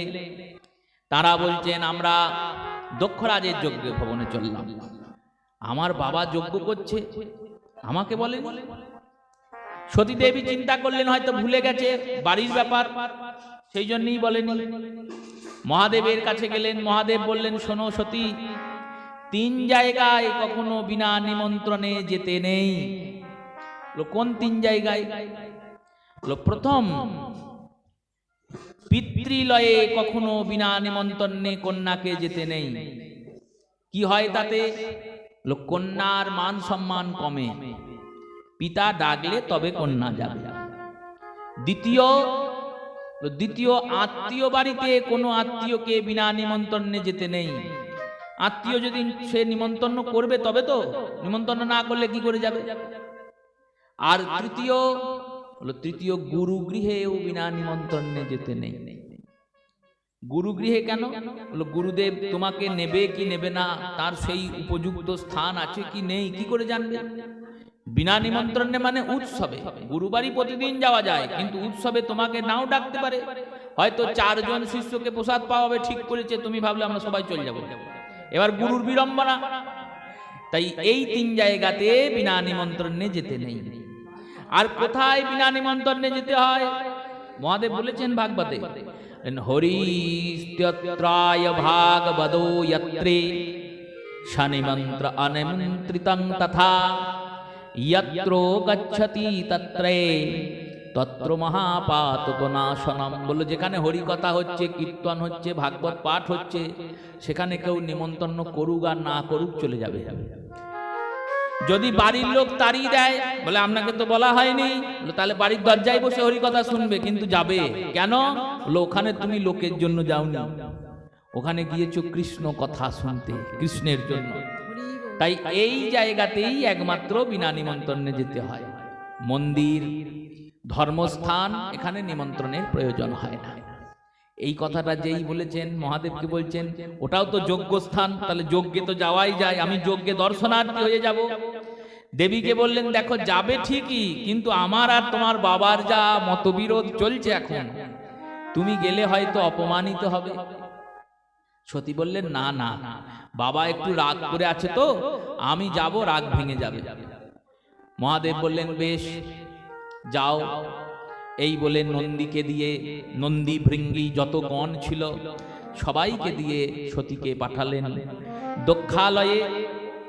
দক্ষের আলয়ে সতী গিয়ে উপস্থিত হলেন। দক্ষ সতীকে দেখি শিবনিন্দা শুরু করলেন। এই শিবনিন্দা শ্রবণ করার পর সতী বললেন, যে দেহ শিবনিন্দা শ্রবণ করেছে, হরি আর হরের নিন্দা যে শ্রবণ করে আর শ্রবণ করেও জীবিত থাকে, সেই ব্যক্তির জীবনে ধিক্কার। ভগবান কৃষ্ণ, ভগবান হরি, হর, এদের নিন্দা শুনতে নেই। এখানে প্রশ্ন হয়, সতী কি শুধু পতির নিন্দা শুনেছেন বলেই দেহ রাখলেন? বললেন না, মহাদেব তার পতি, তাই পতির নিন্দা শুনেছেন, অপরাধ হয়েছে। 3টে অপরাধ হয়ে গেছে সতীর কাছে। পতির নিন্দা শুনেছেন, মহাদেবেরই ভজনা করে তিনি মহাদেবকে পেয়েছেন, তাই মহাদেব তার ইষ্ট মানে ভগবান, ভগবানের নিন্দা শুনেছেন। আর মহাদেব তাকে তন্ত্রের দীক্ষা দিয়েছেন, তাই মহাদেব তার গুরু, গুরুর নিন্দা শুনে ফেলেছেন। এই 3 অপরাধ করেছেন বলে সতী জগতে দৃষ্টান্ত স্থাপন করবেন। তাই যজ্ঞাগ্নির সামনে নিজের দেহ থেকে উৎপন্ন তপাগ্নিতে দেহ রাখলেন। মহাদেব যখন সেই সংবাদ শুনলেন, তিনি রুদ্রমূর্তি ধারণ করলেন, তার জটা ছিঁড়ে ফেললেন মাটিতে। সেই জটা থেকে এক গণ উৎপন্ন হলো, তার নাম বীরভদ্র। বললেন, যাও গিয়ে যজ্ঞটাকে ভালো করে ধ্বংস করে দাও। বীরভদ্র গেলেন, যজ্ঞ ধ্বংস করলেন। যে যে ব্রাহ্মণরা ওই যজ্ঞ করছিল তাদেরকে ভালো দক্ষিণা দিলেন, কারুর মাথা ফাটিয়ে দিলেন, কারুর দাঁত উপড়ে ফেললেন। ভৃগু যজ্ঞে মন্ত্র বলছিল, ভৃগুর দাড়ি ছিঁড়ে নিলেন। আর দক্ষের মুন্ডটা কেটে যজ্ঞের পূর্ণাহুতি দিয়ে চলে এলেন। এই সব তাণ্ডব করার পর শিব গিয়ে পৌঁছালেন। শিব গিয়ে সতীর দেহ তুলছেন। প্রসূতি চিন্তা করছেন, আমার তো পতি চলে গেল। প্রসূতি মহাদেবের চরণ স্তুতি করলেন, মহাদেবের চরণ স্তুতি করলেন, দেবতারা স্তুতি করলেন মহাদেবের। আমরাও একটু ভগবান ভোলানাথের নাম করি, দিয়ে কথাকে প্রসঙ্গকে আগিয়ে নিয়ে যাব। ওম নমঃ শিবায়। ওম নমঃ। জয়। মহাদেবের স্তুতি করলেন। মহাদেব দক্ষের মুন্ডের জায়গায় ছাগ মুন্ড স্থাপন করে দক্ষকে প্রাণে বাঁচিয়ে দিলেন। সতীর দেহ নিয়ে মহাদেব সেখান থেকে প্রস্থান করলেন, তাণ্ডব নৃত্য করলেন। তাণ্ডব নৃত্য থেকে রক্ষা করার জন্য ভগবান শ্রীবিষ্ণু তার চক্র দ্বারা সতীর দেহকে 51টা খণ্ডে বিভক্ত করলেন। এই খণ্ডগুলো যেখানে যেখানে পড়ল সেখানে সেখানে সতীপীঠ তৈরি হলো। এই রূপে প্রসূতির কন্যা সতীর বংশ বর্ণনা শ্রী সুখদেব গোস্বামী পাদ করলেন। মহারাজ পরীক্ষিত জিজ্ঞেস করলেন, ভগবানের এই যে আমরা নাম করি, এই নামের মাহাত্ম্যটা কি? এই প্রসঙ্গে শ্রী সুখদেব বললেন, শোনো মহারাজ পরীক্ষিত, এই বিষয়ে আমি একটি প্রখ্যান শ্রবণ করেছিলাম ঋষি মরীচির কাছে। তিনি বলেছিলেন, পুরাকালে এক গ্রামে এক দস্যু বাস করত, ডাকাত। তিনি ব্রাহ্মণ সন্তান, কিন্তু এক পতিতা রমণীর পাল্লায় পড়ে ব্রাহ্মণত্বকে লোয়েশ করে দিয়ে ডাকাতি করে নিজের জীবিকা নির্ধারণ করতেন। গ্রামের বাইরে তিনি বসবাস করতেন। সেই ব্যক্তির নাম হচ্ছে অজামিল। এই অজামিল মহাপাপী, মহাদুরাচারী। দিনরাত মানুষজনকে ধরে ডাকাতি করে, ছিনতাই করে, আর পত্নীর সঙ্গে সংসারের সুখ ভোগ করে। এর ঘরে একদিন এক সাধু এসেছেন। সাধু এসে যখন আছেন, পত্নী ধর্মপরায়ণা, সাধু সেবা করেছেন। সকালে যখন সাধু চলে যাবেন, বলছেন, মা, আমি তো তোমার গৃহে এক রাত্রি থাকলাম, বসবাস করলাম, তুমি প্রাণ ভরে আমাকে সেবা করালে, সেবা করলে, আমার তো কিছু দিয়ে যাওয়া দরকার। অজামিল বলছে, তোর কিছু আছে নাকি তাই তুই দিবি? তোর তো এমনিতেই আমাদের ভিক্ষা নিয়ে চলে। সাধু বলছেন, না, দেখো, কিছু না দিয়ে গেলে অপরাধ হয়, কিছু তো দিয়ে যেতেই হবে। তোমার কটা সন্তান মা? অজামিলের স্ত্রী বললেন, আমার 9টা সন্তান, আর এখন আমি গর্ভবতী, তাহলে 10টা হবে। এই 9টা সন্তানের নাম কি? বললো, কারুর নাম পটল, কারুর নাম বেগুন, কারুর নাম মূলো। সন্তানের তো এরকমই নাম রাখে মানুষ। যখন যে সন্তান হতে গিয়েছি, সেই সন্তান হওয়ার সময় যে সবজি দেখেছি নাম রেখে দিয়েছি। আবার কেউ কেউ নাম রেখেছে 1 করি, 2 করি, 3 করি, 4 করি, 5 করি, 6 করি, 7 করি, 8 করি, 9 করি, করিতেই সন্তানের নাম। বললো, এই সব সন্তানের নাম যা রেখেছো রেখেছো, আমি আশীর্বাদ করে গেলাম এই 10ম সন্তান পুত্র হবে, আর এর নাম রাখবে নারায়ণ। এতদিন তো সবার নাম শুনে রেখেছো, এবার আমি এই সন্তানের নাম রেখে গেলাম, এর নাম রাখবে নারায়ণ। এই বলে সাধু চলে গেলেন। এটাই আমি দিয়ে গেলাম। অজামিল বলছে, বিশাল কিছু দিয়ে গেলে, লোকে এই নামটা দিতে পারতো না, তুমি দিয়ে গেলে, বিরাট ব্যাপার। অজামিলের তো ভালো লাগছে না এসব, কিন্তু পত্নীকে খুব ভয় করেন, পত্নী সেবা দিচ্ছেন।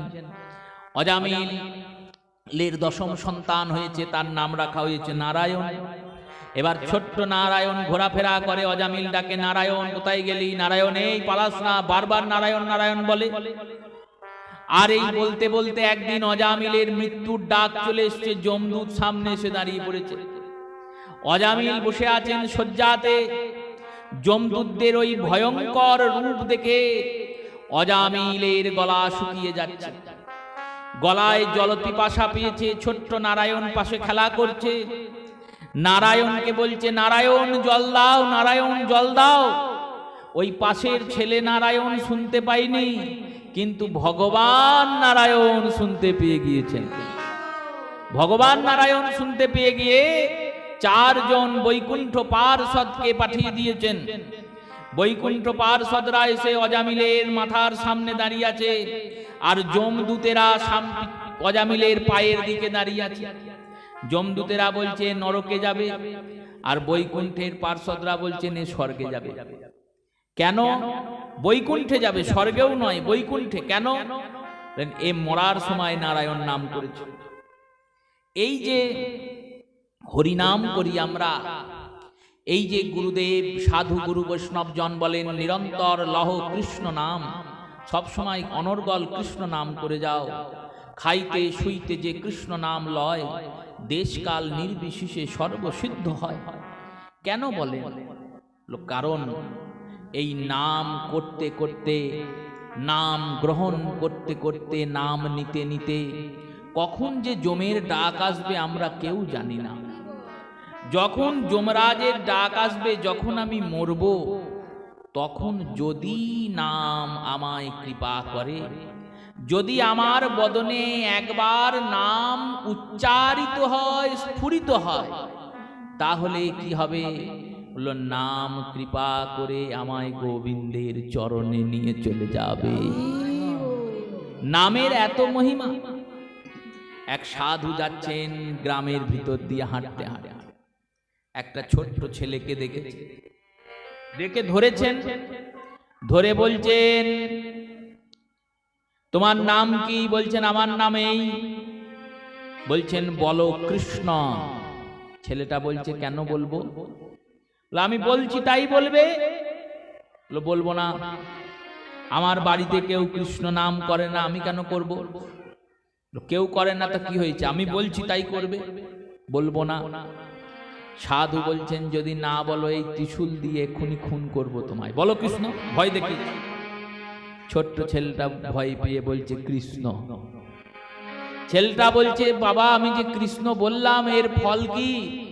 বললেন যখন কেউ জিজ্ঞেস করবে তুমি কৃষ্ণ কোনোদিন বলেছিলে, তখন তার কাছেই ওই ফলটা চেয়ে নেবে। এই বলে সাধু চলে গেলেন। ছেলেটা সময়ের সঙ্গে সঙ্গে বড় হয়ে গেল, আর বড় হয়ে যুবক হলো, বিয়ে শাদী করলো, সন্তানাদি হলো, আর তাদের সন্তানাদি হয়ে বৃদ্ধ হয়ে বেটা মরেও গেল।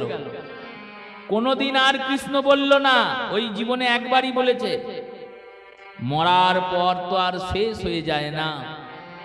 আমরা ভাবি মরার পর সব শেষ, কারণ মরার পর আমরা দেখতে পাই না। কিন্তু বিশ্বাস করুন, মৃত্যুর পর একটা অন্য জগৎ শুরু হয়। আমাদের শাস্ত্র মিথ্যা নয়, প্রত্যেকটা বাক্য ধ্রুব সত্য।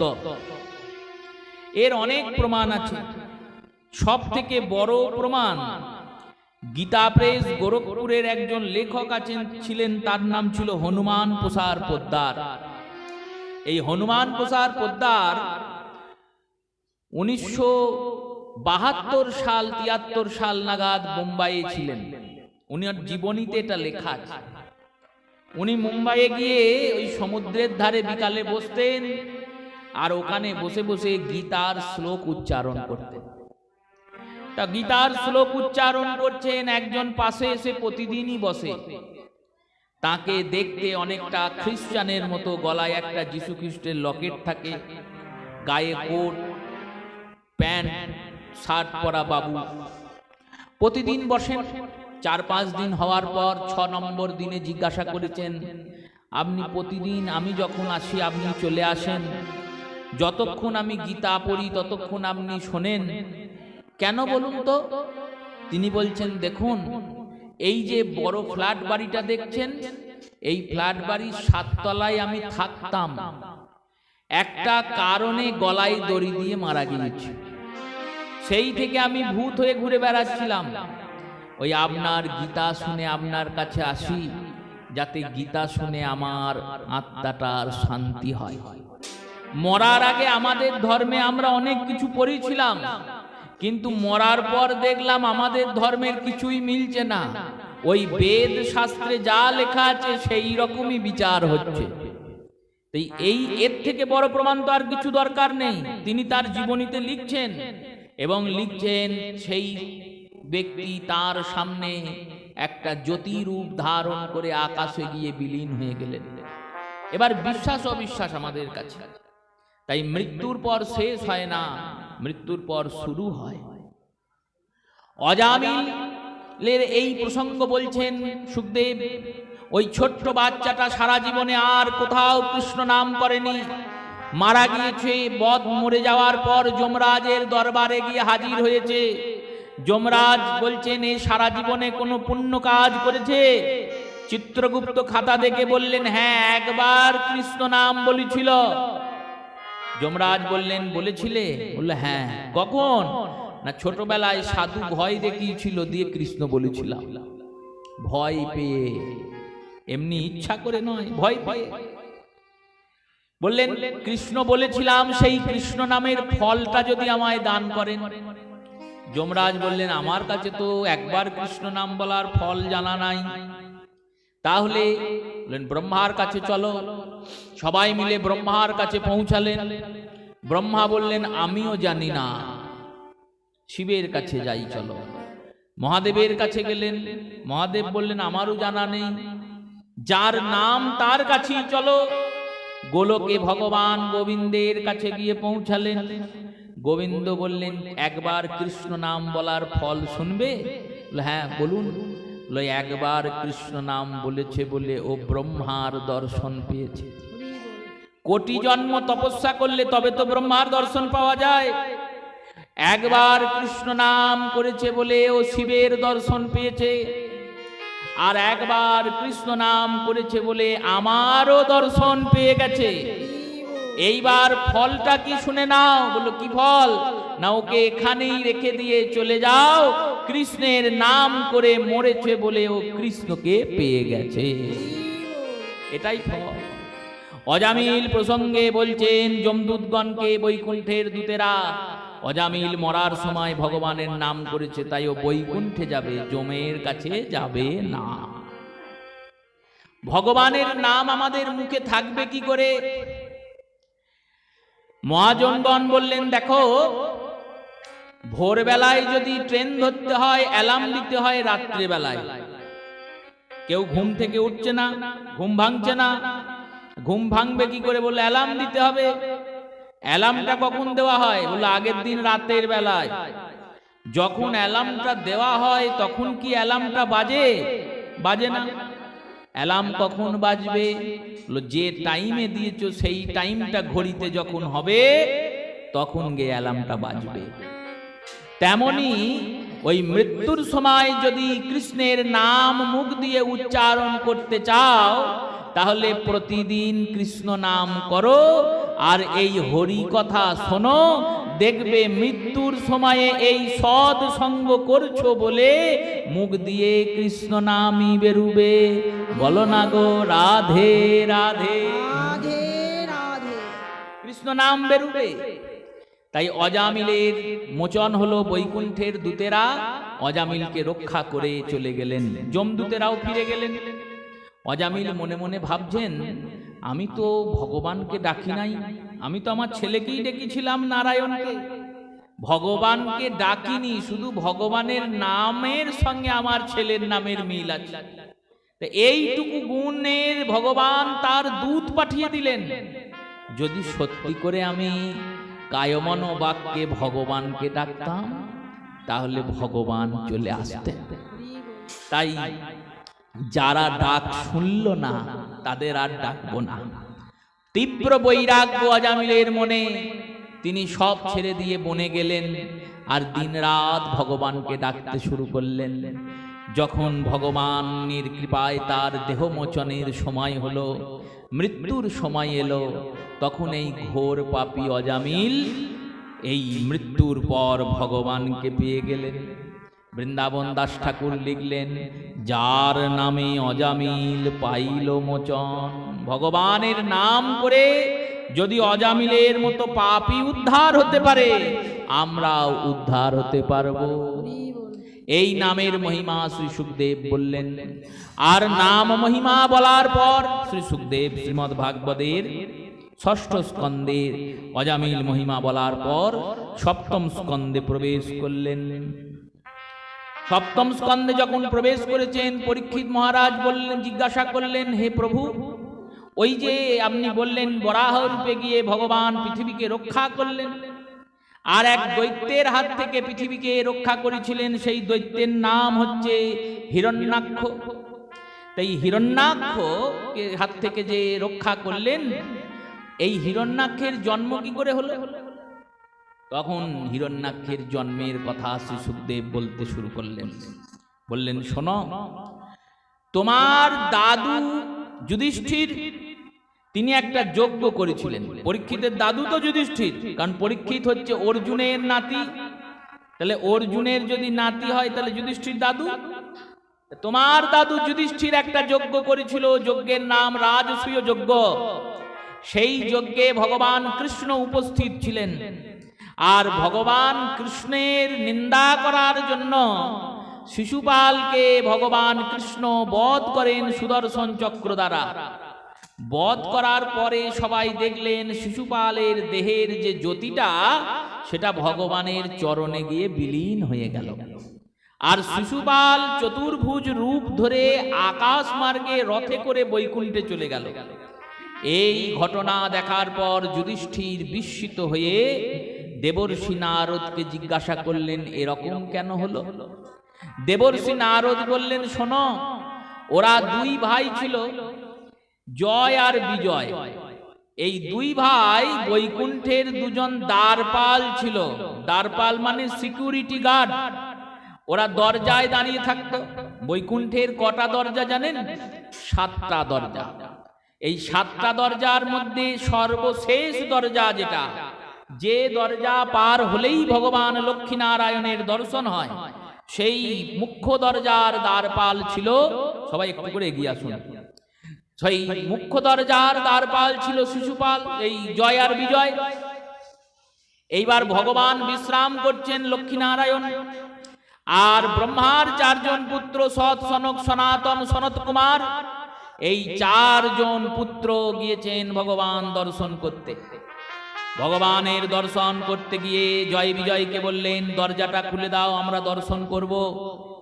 ভগবান ভক্তদের এই কথা শুনে জয় বিজয় বললেন, আপনারা একটু দাঁড়ান, প্রভু এখন শয়নে আছেন, প্রভুর শয়ন থেকে যখন উঠবেন তখন দর্শন পাবেন। 2 জনের মধ্যে বাদ বিতণ্ডতা হলো। জয় আর বিজয় রেগে গিয়ে এই ব্রহ্মার 4 জন পুত্রকে খুব তারে মারলেন, প্রহার করলেন, কারণ এনারা 9 বছরের থেকে বড় হন না। যখন এই 4 জন পুত্রকে ব্রহ্মা সৃষ্টি করেছে, সৎ, সনক, সনাতন আর সনত কুমার, এই 4 জন পুত্রকে সৃজন করার পরে 9 বছরের বালক, বেদ আদি অধ্যয়ন করিয়েছেন ব্রহ্মা। সব করার পরে বললেন, এবার বিবাহ করে সংসার করো। এনারা বললেন, প্রভু আমি পারবো না, কারণ বেদ শাস্ত্রে পড়ে আমাদের হৃদয়ে এত বৈরাগ্য জন্মিয়েছে, আমরা বুঝতে পেরেছি সংসারে ঢুকার পথ আছে, বেরোনোর পথ নেই। চক্রগ্রহ ঢুকবো কিন্তু বেরুতে পারবো না, আমাদের ভজন সাধন থাকবে না, তাই জেনে শুনে তো আমরা এ পথে যাব না। ব্রহ্মা কুপিত হলেন, আর কুপিত হয়ে অভিশাপ দিলেন, তোমরা যেমন আছো চিরকাল তেমনই থাকবে। এই শুনে সনকাদিক ঋষিরা তো আনন্দে খোল করতাল বাজিয়ে নাচতে লাগলেন। ব্রহ্মা বললেন, এই আবার কিরকম গো, অভিশাপ দিলাম নাচছ? বললেন, প্রভু যদি আমরা 9 বছরেরই থেকে যাই তাহলে কাম, ক্রোধ, লোভ এসব আমাদের মধ্যে কিছুই থাকবে না, মনের আনন্দে শিশু হয়ে আমরা ঘুরে বেড়াবো, আমাদের তো বয়স বাড়বে না। সেই থেকে এই 4 জন ভাই একসঙ্গে পরমহংসের মতো ঘুরে বেড়ান। এনাদেরকে যখন প্রহার করেছেন জয় বিজয়, তখন এনারা অভিশাপ দিলেন, তোমরা বৈকুণ্ঠে থাকার যোগ্য নও, অভিশাপ দিলাম তোমরা অসুর জনিতে নিপাতিত হও। এই অভিশাপের পর ভগবান লক্ষ্মী নারায়ণ বেরিয়ে এলেন দরজা খুলে। ভগবান বললেন, শুনুন, যদি সেবক কোনো ভুল করে সেই ভুলের শাস্তি সেবকের একার নয়। যেমন ভারতবর্ষের সৈনিকরা যদি অন্য কোনো দেশের উপর আক্রমণ করতে গিয়ে জয়ী হয়, সেই জয়টা সৈনিকের নয়, সেই জয়টা গোটা দেশের। আর যদি পরাজিত হয় তাহলে গোটা দেশেরই পরাজয়। রাজার পরাজয় রাজার জয়। সৈনিক যুদ্ধ করছে কিন্তু জয়টা হবে রাজার, আর পরাজয়টাও রাজার। তেমনি এই সেবকেরা, এই দাসেরা, এই ভক্তেরা যদি কোনো অপরাধ করে, সেই অপরাধটা শুধু ভক্তের নয়, সেটা আমারও অপরাধ। তাই ওরা যখন অসুর হয়ে জন্মাবে, ওদেরকে উদ্ধার করার জন্য আমি প্রতিবার যাব। জয় বিজয়কে বললেন, তোমরা কিভাবে জন্মাবে বলো? বললেন, প্রভু কিভাবে জন্মানো হবে? না, যদি শত্রু ভাব নিয়ে জন্মাও তাহলে 3 জন্ম পর আমার কাছে ফিরে চলে আসবে। 3 বার জন্মাবে, 3 বার জন্মানোর সঙ্গে সঙ্গে আমি তোমাদের গিয়ে বধ করব, আর আমি বধ করার পর তোমরা আমার কাছে ফিরে চলে আসবে, আবার আমার সেবায় প্রযুক্ত হবে। আর যদি মিত্রভাব নিয়ে জন্মাও তাহলে 7 জন্ম পর আমার কাছে আসবে। জয় বিজয় চিন্তা করলেন, শত্রু হয়ে জন্মেই লাভ বেশি, কারণ 3 জন্ম পর আমি আবার গোবিন্দ পাবো। ভগবানকে বললেন, প্রভু আমরা 3 জন্ম শত্রু হয়ে জন্মাবো। ভগবান বললেন, দেখো তোমরা যদি 3 বার জন্মাও, তোমাদেরকে উদ্ধার করার জন্য আমি 4 বার জন্মাবো। বলিয়ে ভক্তবৎসল ভগবান কি। তোমরা 3 বার জন্মাবে, আমি 4 বার জন্মাবো। এই জয় আর বিজয়ী প্রথমে সত্যযুগে হিরণ্যাক্ষ আর হিরণ্যকশিপুর হলেন, আর ত্রেতা যুগে এরাই রাবণ আর কুম্ভকর্ণ হলেন, আর দাপরে এরাই শিশুপাল আর দন্তবক্র হলেন। ভগবান বরাহ রূপে হিরণ্যাক্ষকে, নরসিংহ রূপে হিরণ্যকশিপুরকে, আর রাম রূপে রাবণ কুম্ভকর্ণকে, আর কৃষ্ণ রূপে শিশুপাল আর দন্তবক্রকে বধ করলেন। তাহলে 4 বার ভগবান জন্মালেন। ভগবান এই সমস্ত লীলা পরিধাবন করলেন। এই জয় আর বিজয় হিরণ্যাক্ষ আর হিরণ্যকশিপুর হয়ে জন্মালেন। কার গর্ভ থেকে? বলেন, মা দিতির গর্ভ থেকে। কশ্যপ আর দিতির পুত্র রূপে হিরণ্যাক্ষের জন্ম হলো। ওই হিরণ্যাক্ষকে বরাহ রূপে ভগবান বধ করলেন। এনার ভাই হচ্ছে হিরণ্যকশিপুর। এনার বিবাহ হয়েছে নাগকন্যা কয়াধুর সঙ্গে। কয়াধুর 3টি পুত্র, লাদ, আহ্লাদ আর অনুল্লাদ। 4র্থ পুত্র যখন গর্ভে, তখন হিরণ্যকশিপুর গুরুদেব শুক্রাচার্যের আজ্ঞায় ব্রহ্মার তপস্যা করতে গেলেন। আর যখন কয়াধু মাকে গর্ভাবস্থায় রেখে তপস্যায় গেলেন, তখন ইন্দ্র কয়াধু মাকে হরণ করলেন। দেবর্ষি নারদ গিয়ে বললেন, তুমি এই কাজ ঠিক করনি ইন্দ্র। কয়াধুকে ইন্দ্রের হাত থেকে রক্ষা করে দেবর্ষি নারদ নিয়ে গেলেন বৃন্দাবন। আর বৃন্দাবনে নিয়ে গিয়ে বললেন, দেখো মা, এটা আমার আশ্রম, এই আশ্রমে তুমি থাকবে। তোমায় ইচ্ছা প্রসবের বর দিলাম, যেদিন তোমার ইচ্ছা হবে সেদিনই সন্তান প্রসব হবে। আর আমার আশ্রমের যে অন্যান্য নারীরা আছে তারা তোমার পরিচর্যা করবে। সকাল থেকে কয়াধুমা ভগবানের সেবার যে কল্পকর্মগুলি সেগুলো করেন। আর সন্ধ্যা যখন হয়ে যায় তখন দেবর্ষি নারদ প্রতিদিন হরি কথা পরিবেশন করেন, কয়াধুমা শোনেন।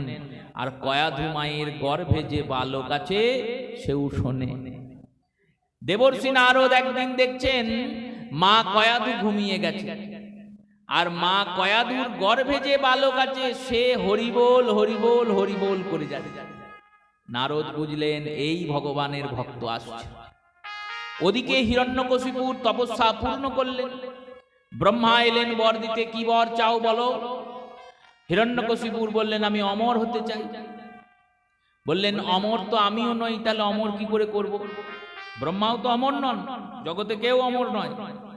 একমাত্র ভগবান ছাড়া জগতের সব নশ্বর, সব ধ্বংস হয়ে যাবে। ব্রহ্মা বললেন, আমিও অমর নই, তাই অমর কি করে করব? অন্য বর চাও। হিরণ্যকশিপুর বললেন, বেশ, তাহলে বর দিন। আমি দিনেও মরব না, রাতেও মরব না, ঘরেও মরব না, বাইরেও মরব না, অস্ত্র শস্ত্রে মরব না, কোনো পশু পাখি দেব গন্ধর্ব নর নারী কেউ আমায় মারতে পারবে না। এই রকম একটা বর চাইলেন। ব্রহ্মা বললেন, তথাস্তু। হিরণ্যকশিপুর বললেন, তাহলে আমি অমরই হয়ে গেলাম, ঘরে মরবো না, বাইরে মরবো না, মারবে কোথায়? দিনেও মরবো না, রাতেও মরবো না, মারবে কোথায়? স্বর্গে আকাশে মর্তে পাতালে কোথাও মারতে পারবে না, অস্ত্র শস্ত্রে মরবো না, তাহলে অমরই। হিরণ্যকশিপুর স্বর্গের সব দেব দেবীদের পরাজিত করলেন। বাড়ি ফিরে শুনলেন ইন্দ্র কয়াধুকে হরণ করেছে। কয়াধু যখন শুনলেন হিরণ্যকশিপুরের তপস্যা পূর্ণ হয়েছে, তখন তিনি সন্তান প্রসব করলেন। এই সন্তান জন্মানোর সঙ্গে সঙ্গে নারদের আশ্রম চারিদিকে আনন্দে আনন্দিত হলো। এই আনন্দ নিয়ে যে সন্তান জন্মিয়েছে সেই সন্তানের নাম রাখলেন প্রহ্লাদ। আহ্লাদ শব্দের অর্থ আনন্দ, প্রযুক্ত হয়েছে। এই প্রহ্লাদ শব্দের অর্থ কি বললো? আনন্দ নিয়ে যে এসেছে। এই আনন্দ আগমনকারী প্রহ্লাদ জির জন্ম হলো। বলিয়ে প্রহ্লাদ জি ভগবান মহারাজ কি জয়। প্রহ্লাদ মহারাজের জন্মের পর প্রহ্লাদ জিকে পাঠানো হলো হিরণ্যকশিপুরের রাজ্যে। এবার ছোট্ট প্রহ্লাদ আস্তে আস্তে বড় হচ্ছে। হিরণ্যকশিপুর পাঠিয়েছেন গুরুকুলে পড়াশোনা করতে যাও। প্রহ্লাদ জি গিয়েছেন, পড়াশোনা করে ফিরেছেন। ফেরার পর প্রহ্লাদ জি বসেছেন কোলে। হিরণ্যকশিপুর ছোট্ট শিশু প্রহ্লাদকে জিজ্ঞেস করছে, বলছে বাবা কি শিখলে আজকে? পড়াশোনা কি যা করলে বলো। প্রহ্লাদ জি পড়াশোনার উত্তর দিচ্ছেন, বলছেন শ্রবণম কীর্তনম শ্রী বিষ্ণু স্মরণম অর্চনম বন্দনম পাদ সেবনম দাস্য সখ্যশ্চ আত্মনিবেদনম নবদা ভক্তি জায়তে হরি পদমূলম। বলেন বাবা আমি শিখেছি। কি শিখেছো? না ভগবান হরির পাদপদ্মে যাওয়ার জন্য 9টা রাস্তা আছে, মানে ভগবানকে পাওয়ার 9টা পথ। বলেন কোন কোন পথ? প্রথম পথের নাম হলো শ্রবণ। এই যে আমরা কৃষ্ণ কথা শুনছি, এই কথাটা যদি ঠিকঠাক শুনি 7 দিন ধরে, তাহলে কি হবে বললো? ভগবানের প্রতি প্রীতি জন্মাবে, ভগবানের প্রতি ভালোবাসা বাড়বে। সেই ভালোবাসার পরে যখন আমি ভগবানকে ডাকবো, তখন আস্তে আস্তে আমি ভগবানের কাছে পৌঁছিয়ে যাব। শ্রবণ, কীর্তন মানে ভগবানের নাম, স্মরণ মানে ভগবানের চিন্তা, অর্চন মানে ভগবানের অর্চনা, বন্দন মানে ভগবানের স্তুতি করা, পাদ সেবন মানে ভগবানের সেবা করা, আর দাস্য সখ্যশ্চ আত্মনিবেদনম আমি দাস তিনি প্রভু, এইভাবে ভগবানের চিন্তা করা, সেবা করা। আমি সখা তিনি সখা, এই রূপে চিন্তা করা, আর সর্বস্ব গোবিন্দকে দিয়ে দেওয়া। এই হচ্ছে ভগবানের 9টা ভক্তি। এই যেই বলেছেন হিরণ্যকশিপুরের রাজ্যে যে হরি নাম করে তার জিভ কেটে ফেলা হয়, যে হরি দর্শন করে তার চোখ গেলে দেওয়া হয়, কোনো ব্যক্তি যদি হরি পূজা করে তার হাত কেটে ফেলা হয়, সাধুদেরকে জেলখানায় নিয়ে গিয়ে ভরে দেওয়া হয়। সেই রাজ্যে রাজার ছেলে প্রহ্লাদ তিনি হরি ভজন করছেন। একবারে রক্ত ফুটতে লেগেছে হিরণ্যকশিপুরের, আছাড় মেরে ছুঁড়ে ফেলে দিয়েছেন প্রহ্লাদকে মাটিতে ফেলে বলছেন একে নিয়ে যাও, আর নিয়ে গিয়ে যত প্রকার শাস্তি আছে সব শাস্তি দাও, আর মুখ থেকে হরি নাম বন্ধ করে দাও। এবার প্রহ্লাদকে নিয়ে যাচ্ছেন মন্ত্রী সন্ত্রী সবাই মিলে, আর প্রহ্লাদকে বলছেন শোনো প্রহ্লাদ, হরি নামটা বন্ধ করে দিলেই তো হয়, ভগবানের নাম বন্ধ করে দিলে তো আর বাবা শাস্তি দেবে না, কি দরকার এত কষ্ট সহ্য করার, ভগবানের নাম না করলেই হলো। ঠাকুর হরিদাসকে বলা হয়েছিল যে তুমি হরিনাম বন্ধ করে দাও, হরিনাম বন্ধ করে দিলে তোমায় কোনো শাস্তি দেব না, আর হরিনাম করলে 22 বাজারে নিয়ে গিয়ে তোমায় বেদ মারব। হরিদাস ঠাকুর বললেন খণ্ড খণ্ড যদি হয় মোর দেহ প্রাণ, তবুও না ছাড়িব মই এই মধুর হরিনাম। প্রাণ ছেড়ে দেবো কিন্তু ভগবানের নাম ছাড়তে পারবো না। পিতার আদেশকে অবমাননা করছেন প্রহ্লাদ, তাহলে কি ধর্ম করছেন? বললেন হ্যাঁ করছেন। কেন? পিতার সব আদেশ মানা যাবে, কিন্তু ভগবত ভজন করো না এই আদেশ মানা যাবে না, এই আদেশটা মানা যাবে না।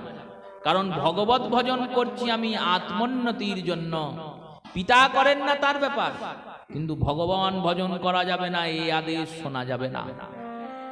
মহাজনগণ বললেন শুনে রাখো, ভগবানের জন্য সবকিছু ছাড়া যাবে আর সবাইকে ত্যাগ করা যাবে, কিন্তু কোনো কিছুর জন্য বা কারোর জন্য ভগবানকে ত্যাগ করা যাবে না।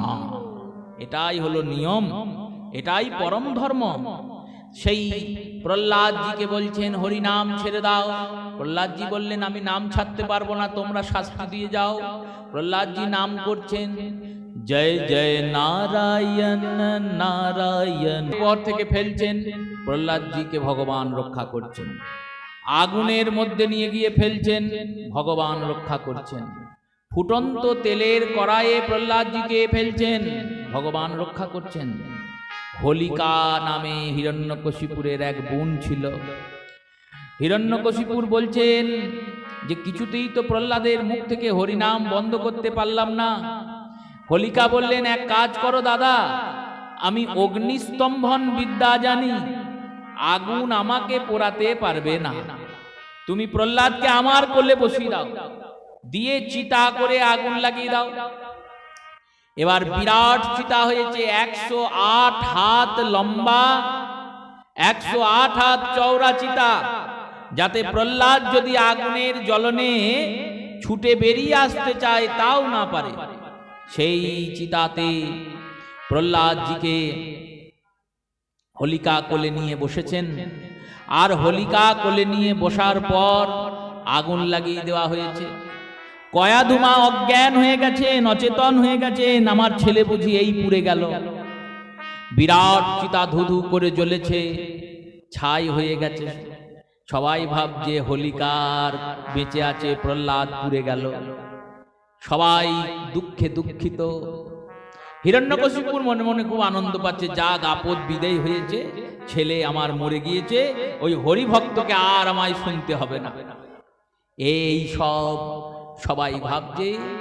আর চিতার ভিতর থেকে আওয়াজ আসছে, জয় জয় নারায়ণ নারায়ণ হরি হরি, জয় জয় হরি হরি, জয় নারায়ণ নারায়ণ হরি হরি, জয় জয় নারায়ণ নারায়ণ হরি হরি, জয় জয় নারায়ণ নারায়ণ হরি হরি, লক্ষ্মী নারায়ণ নারায়ণ হরি হরি, লক্ষ্মী নারায়ণ নারায়ণ হরি হরি, বদ্রী নারায়ণ নারায়ণ হরি হরি, বদ্রী নারায়ণ নারায়ণ হরি হরি। बोलिए भक्तवत्सल भगवान की जय। জয়।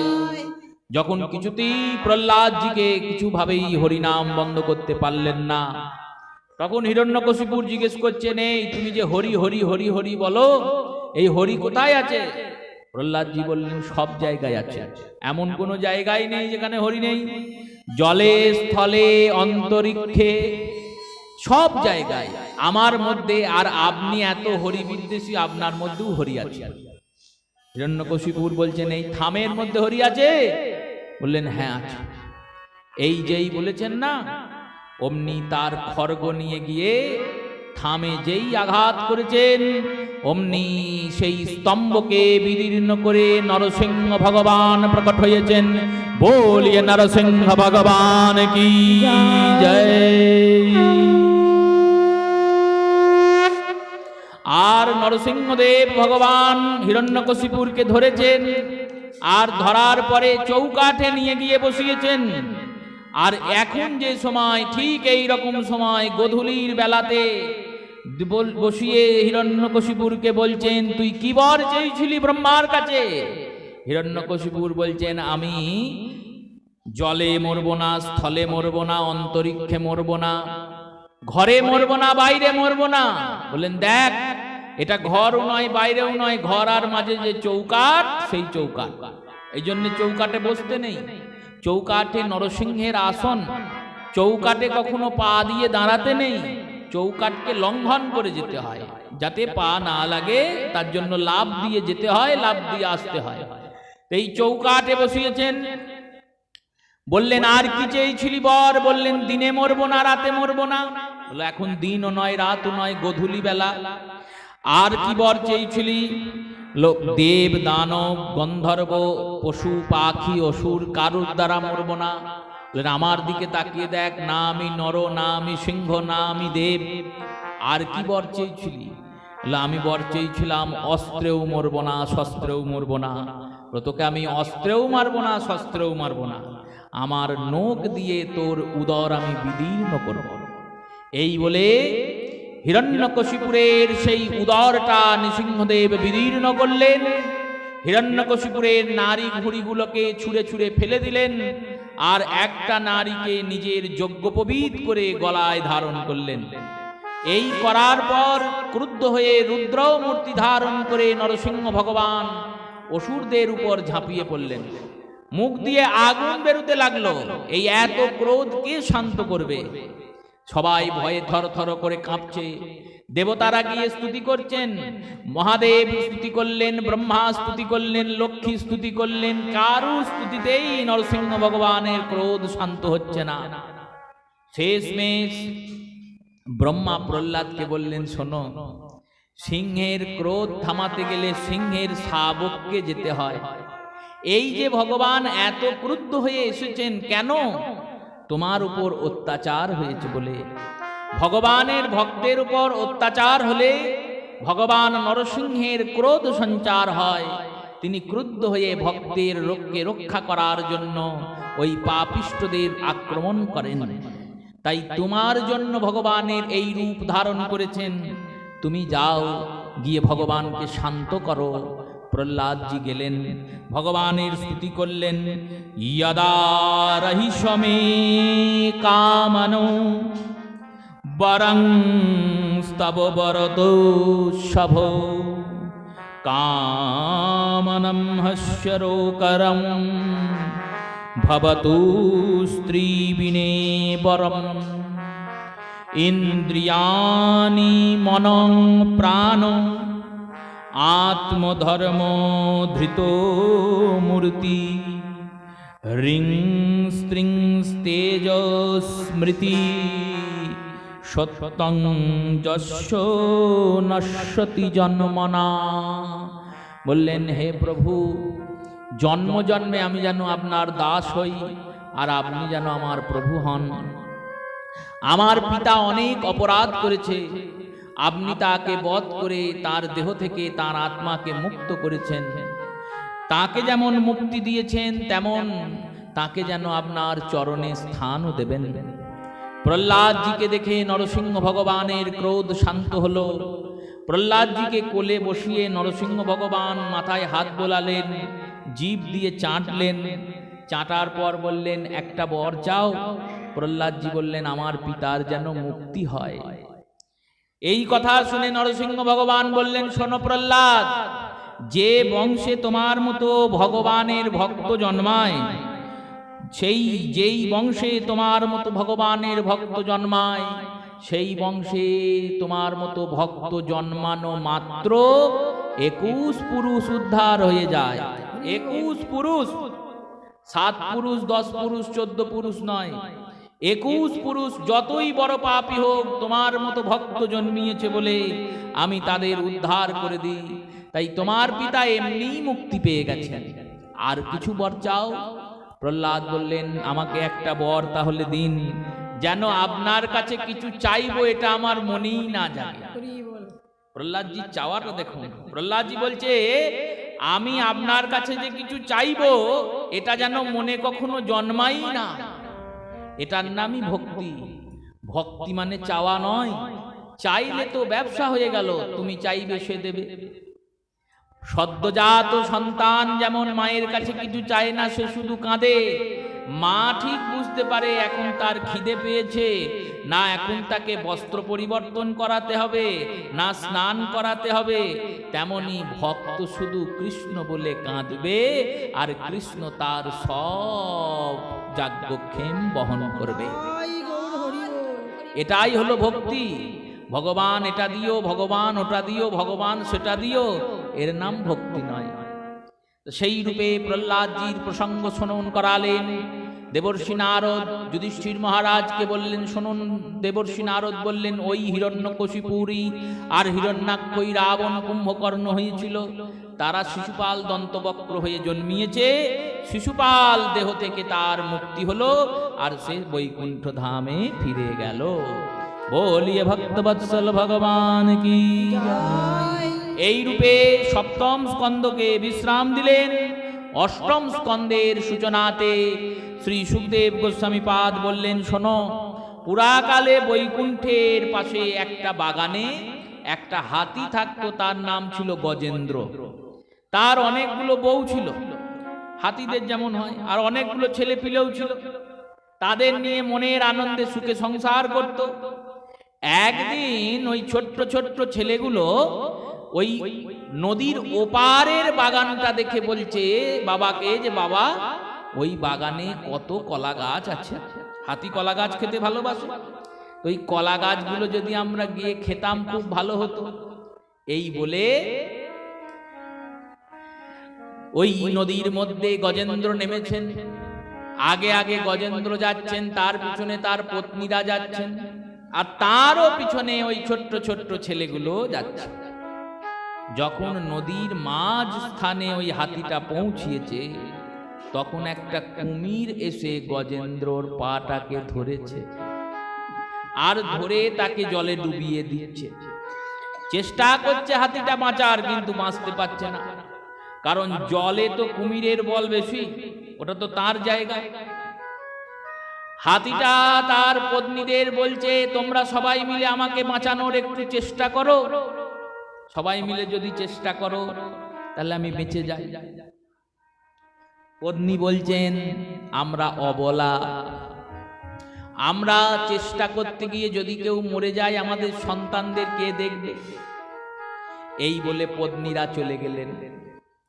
পত্নীদের পিছনে ছোট ছোট শাবকগুলো ছিল, তাদের জিজ্ঞেস করলেন, তারা বললেন, আমরা যদি মরে যাই আমাদের মাদেরকে দেখবে। তারাও চলে গেলেন। এই সবাই যখন চলে গেল, তখন হাতিটা খুব তারে চেষ্টা করলো নিজে বাঁচার।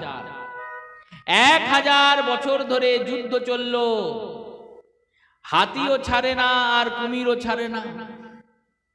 1000 বছর যখন যুদ্ধ শেষ হলো, তখন হাতিটা মনে মনে ভাবছে, আমি কি করলাম? যাদের জন্য সারা জীবন পরিশ্রম করলাম, বিপদের সময় তারা আমার পাশ কাটিয়ে চলে গেল। এটাই সংসার বাবা। এক ব্যক্তি বিরাট ব্যবসায়ী, বিরাট ধনী, এক ব্রাহ্মণ, এক বৈষ্ণব, তিনি প্রতিদিন যান মাধুকরী করতে। মাধুকরী করতে যান, তাকে গিয়ে প্রতিদিন ব্যবসায়ীকে বলেন, কৃষ্ণ বলো, কৃষ্ণ বলো। ব্যবসায়ী বলে, কেন বলবো, কি লাভ হবে? দেখো, যিনি তোমায় বাঁচাইয়ে রেখেছেন, তার নাম করাতে কি লাভ ক্ষতির বিচার করে? তিনি চেয়েছিলেন বলে তুমি বেঁচেছো, জগতে এসেছো। তিনি চেয়েছিলেন বলে তুমি চলে যাচ্ছ, জগৎ চলছে, তুমিও চলছো। এই কৃতজ্ঞতাতে তার নাম করো, যে তিনি শ্বাস দিয়েছেন বলে বেঁচে আছে, কৃতজ্ঞতায় নাম করো। বলে, ওসব পারবো না, আমার সময় নেই। কেন গো, সময় নেই কেন? আরে আমার বাড়িতে কত লোক, মা আছে, বউ আছে, সন্তান আছে, এদের চিন্তা করতে হবে না? বলেন, তুমি যাদের চিন্তা করছো তারা কি তোমার চিন্তা করে? নিশ্চয়ই করে। তুমি যাদের ভালোবাসছো তারা কি তোমায় ভালোবাসে? বললেন, হ্যাঁ ভালোবাসে। তুমি যাদের প্রিয়জন ভাবছো তারা কি তোমার প্রিয়জন? বললেন, হ্যাঁ অবশ্যই প্রিয়জন। বললেন, না, প্রিয়জন নয়। তাহলে? তারা তোমার প্রয়োজন, প্রিয়জন নয়, প্রয়োজন। তুমি তাদের প্রয়োজন, তারা তোমার প্রয়োজন। এটাই হলো সংসারের নিয়ম। বিশ্বাস হচ্ছে না আমার? বলল, বেশ বিশ্বাস করাবো। একটা শেকড় দিলেন। বললেন, এই শেকড়টা জীবের তলায় নিয়ে শুয়ে পড়বে, মরার মতো চিৎপাট হয়ে শুয়ে থাকবে, আমি ঠিক সময় এসে তোমায় বাঁচাবো। এই বলে সাধু চলে গেলেন। আর এই ব্যবসায়ী খাওয়া দাওয়া করে ওই শেকড়টা জীবের তলায় নিয়ে শুয়ে পড়লেন। যেই শুয়ে পড়েছেন, নিঃশ্বাস বন্ধ হয়ে গেছে, হৃদস্পন্দন বন্ধ হয়ে গেছে। বিকালে বউ এসে ডাকছে, দেখতে দেখতে গোটা শরীর ঠান্ডা। কাঁদতে লেগেছে। বউ কাঁদছে, মা কাঁদছে, ছেলে কাঁদছে, পাড়া প্রতিবেশী সবাই কাঁদছে। যে চেনে কাঁদছে, যে চেনে না সেও কাঁদছে। এটা তো হয় না মরার সময়? দেখবেন যখন কেউ মারা যায় বাড়িতে, তখন প্রথম 2-3 দিন কি কান্না, কি কান্না। প্রথম যখন হবিষ্যান্ন হয়, আপনাদের দেশে হয়তো হবিষ্য, তাই হবিষ্যান্ন যখন হয় তখন 1 ভাগ মানুষ গ্রহণ করে আর 3 ভাগ ফেলে দেয়, এত তার শোক। আর যেদিন ঘাট হয় সেদিন শুধু হাঁড়িটাই পড়ে, একটাও থাকে না, সব খেয়ে নেয় চেটে পুটে। কেন? বললো যে মরেছে সে মরেছে, আমরা কি না খেয়ে মরবো? সে তো মরেছেই, আমরা কি করব? আমরাও না খেয়ে মরবো? সেই রূপে এই ব্যক্তির লোকগুলো সব কাঁদছে। কাঁদতে কাঁদতে সন্ধ্যা হয়েছে, সন্ধ্যার পরে রাত্রি হয়েছে। উদ্যানপুর নিয়ে যেতে হবে, যদি এই দিকে লোক হয় উদ্যানপুর যাবে। সেই খাটুলি বাঁধা শুরু হয়েছে, খাটুলি বাঁধছে। খাটুলি বাঁধা যখন শেষ হয়েছে তখন লোকটাকে নিয়ে যাওয়ার জন্য বেরিয়েছে। এবার লোকটা চিৎপাট দিয়ে শুয়েছিল, হাতটা গিয়ে বারবার দরজায় লাগছে।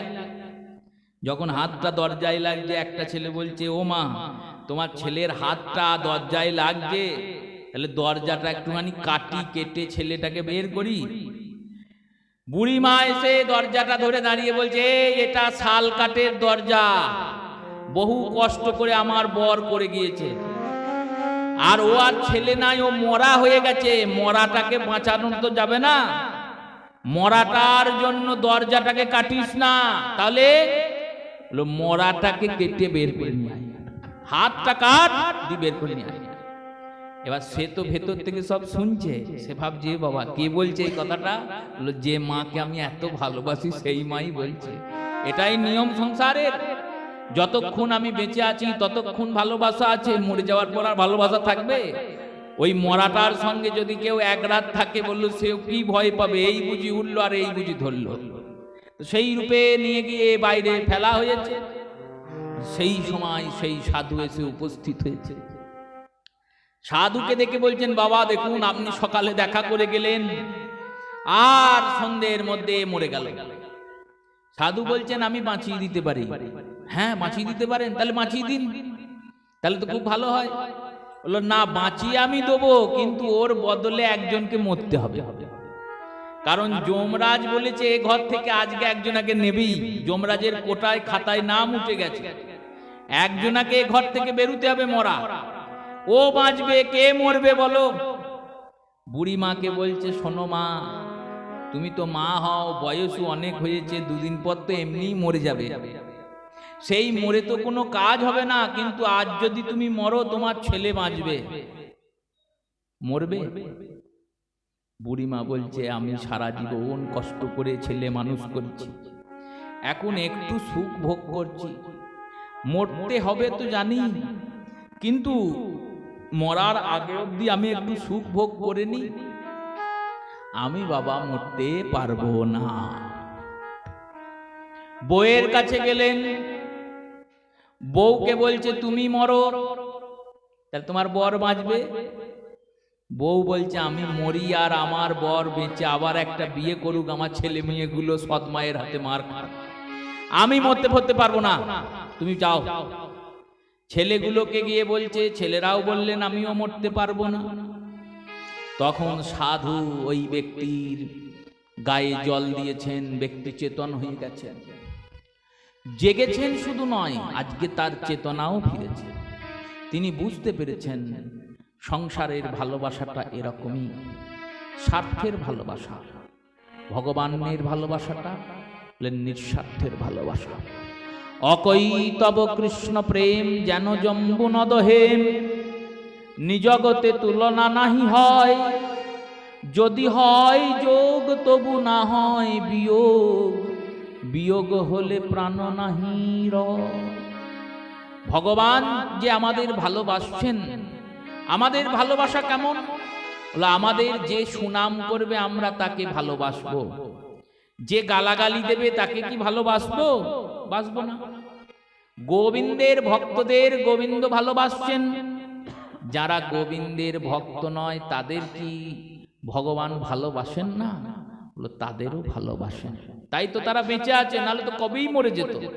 ভগবান যদি বলেন ওদের নিঃশ্বাস কটা বন্ধ করে দাও, এমনিই মরে যাবে। ওদের খাবার বন্ধ করে দাও, এমনিই মরে যাবে। ভগবান কি তা করেন? করেন না। কেন? তিনি ভাবেন এ অবুঝ।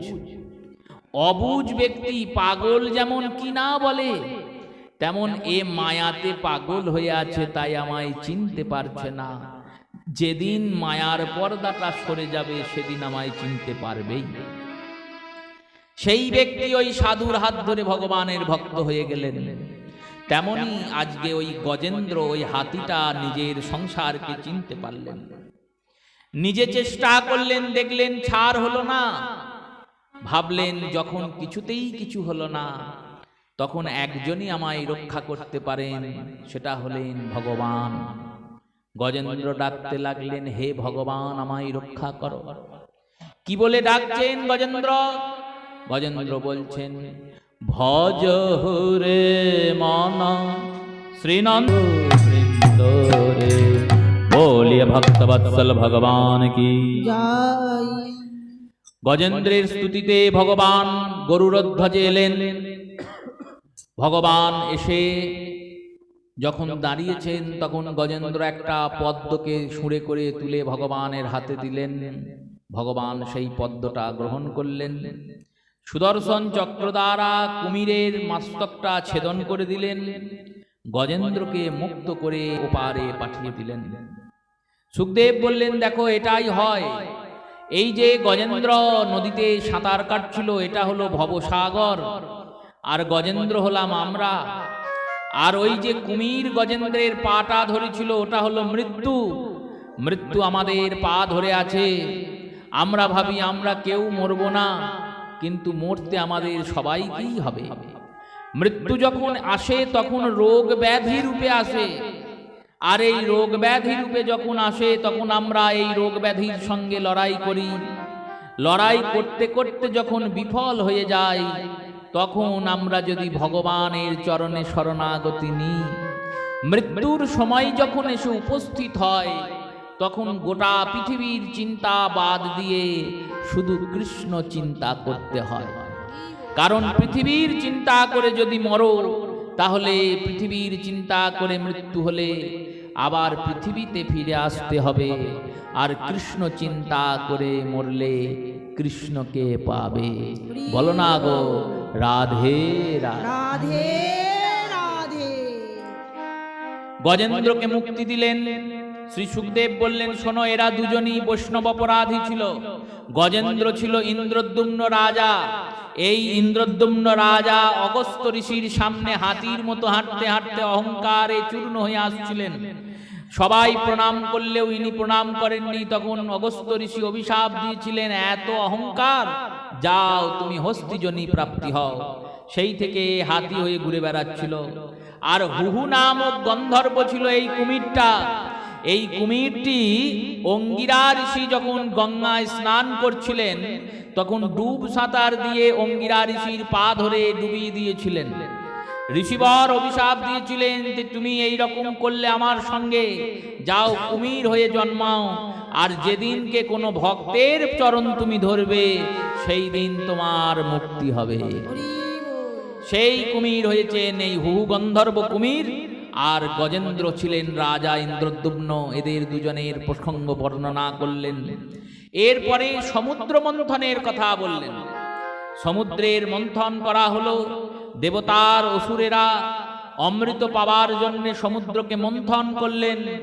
মন্থন করার জন্য মন্থন দণ্ডের প্রয়োজন। মন্দাচল পর্বতকে মন্থন দণ্ড করা হলো। অনেকে দেখবেন বলে এসব হয়নি, সব কাল্পনিক, রাম নেই, কৃষ্ণ নেই, কেউ ছিল না। গৌর সুন্দর যেহেতু 500 বছর আগে এসেছিলেন, তাই মহাপ্রভুর অস্তিত্বটাকে অস্বীকার করতে পারে না।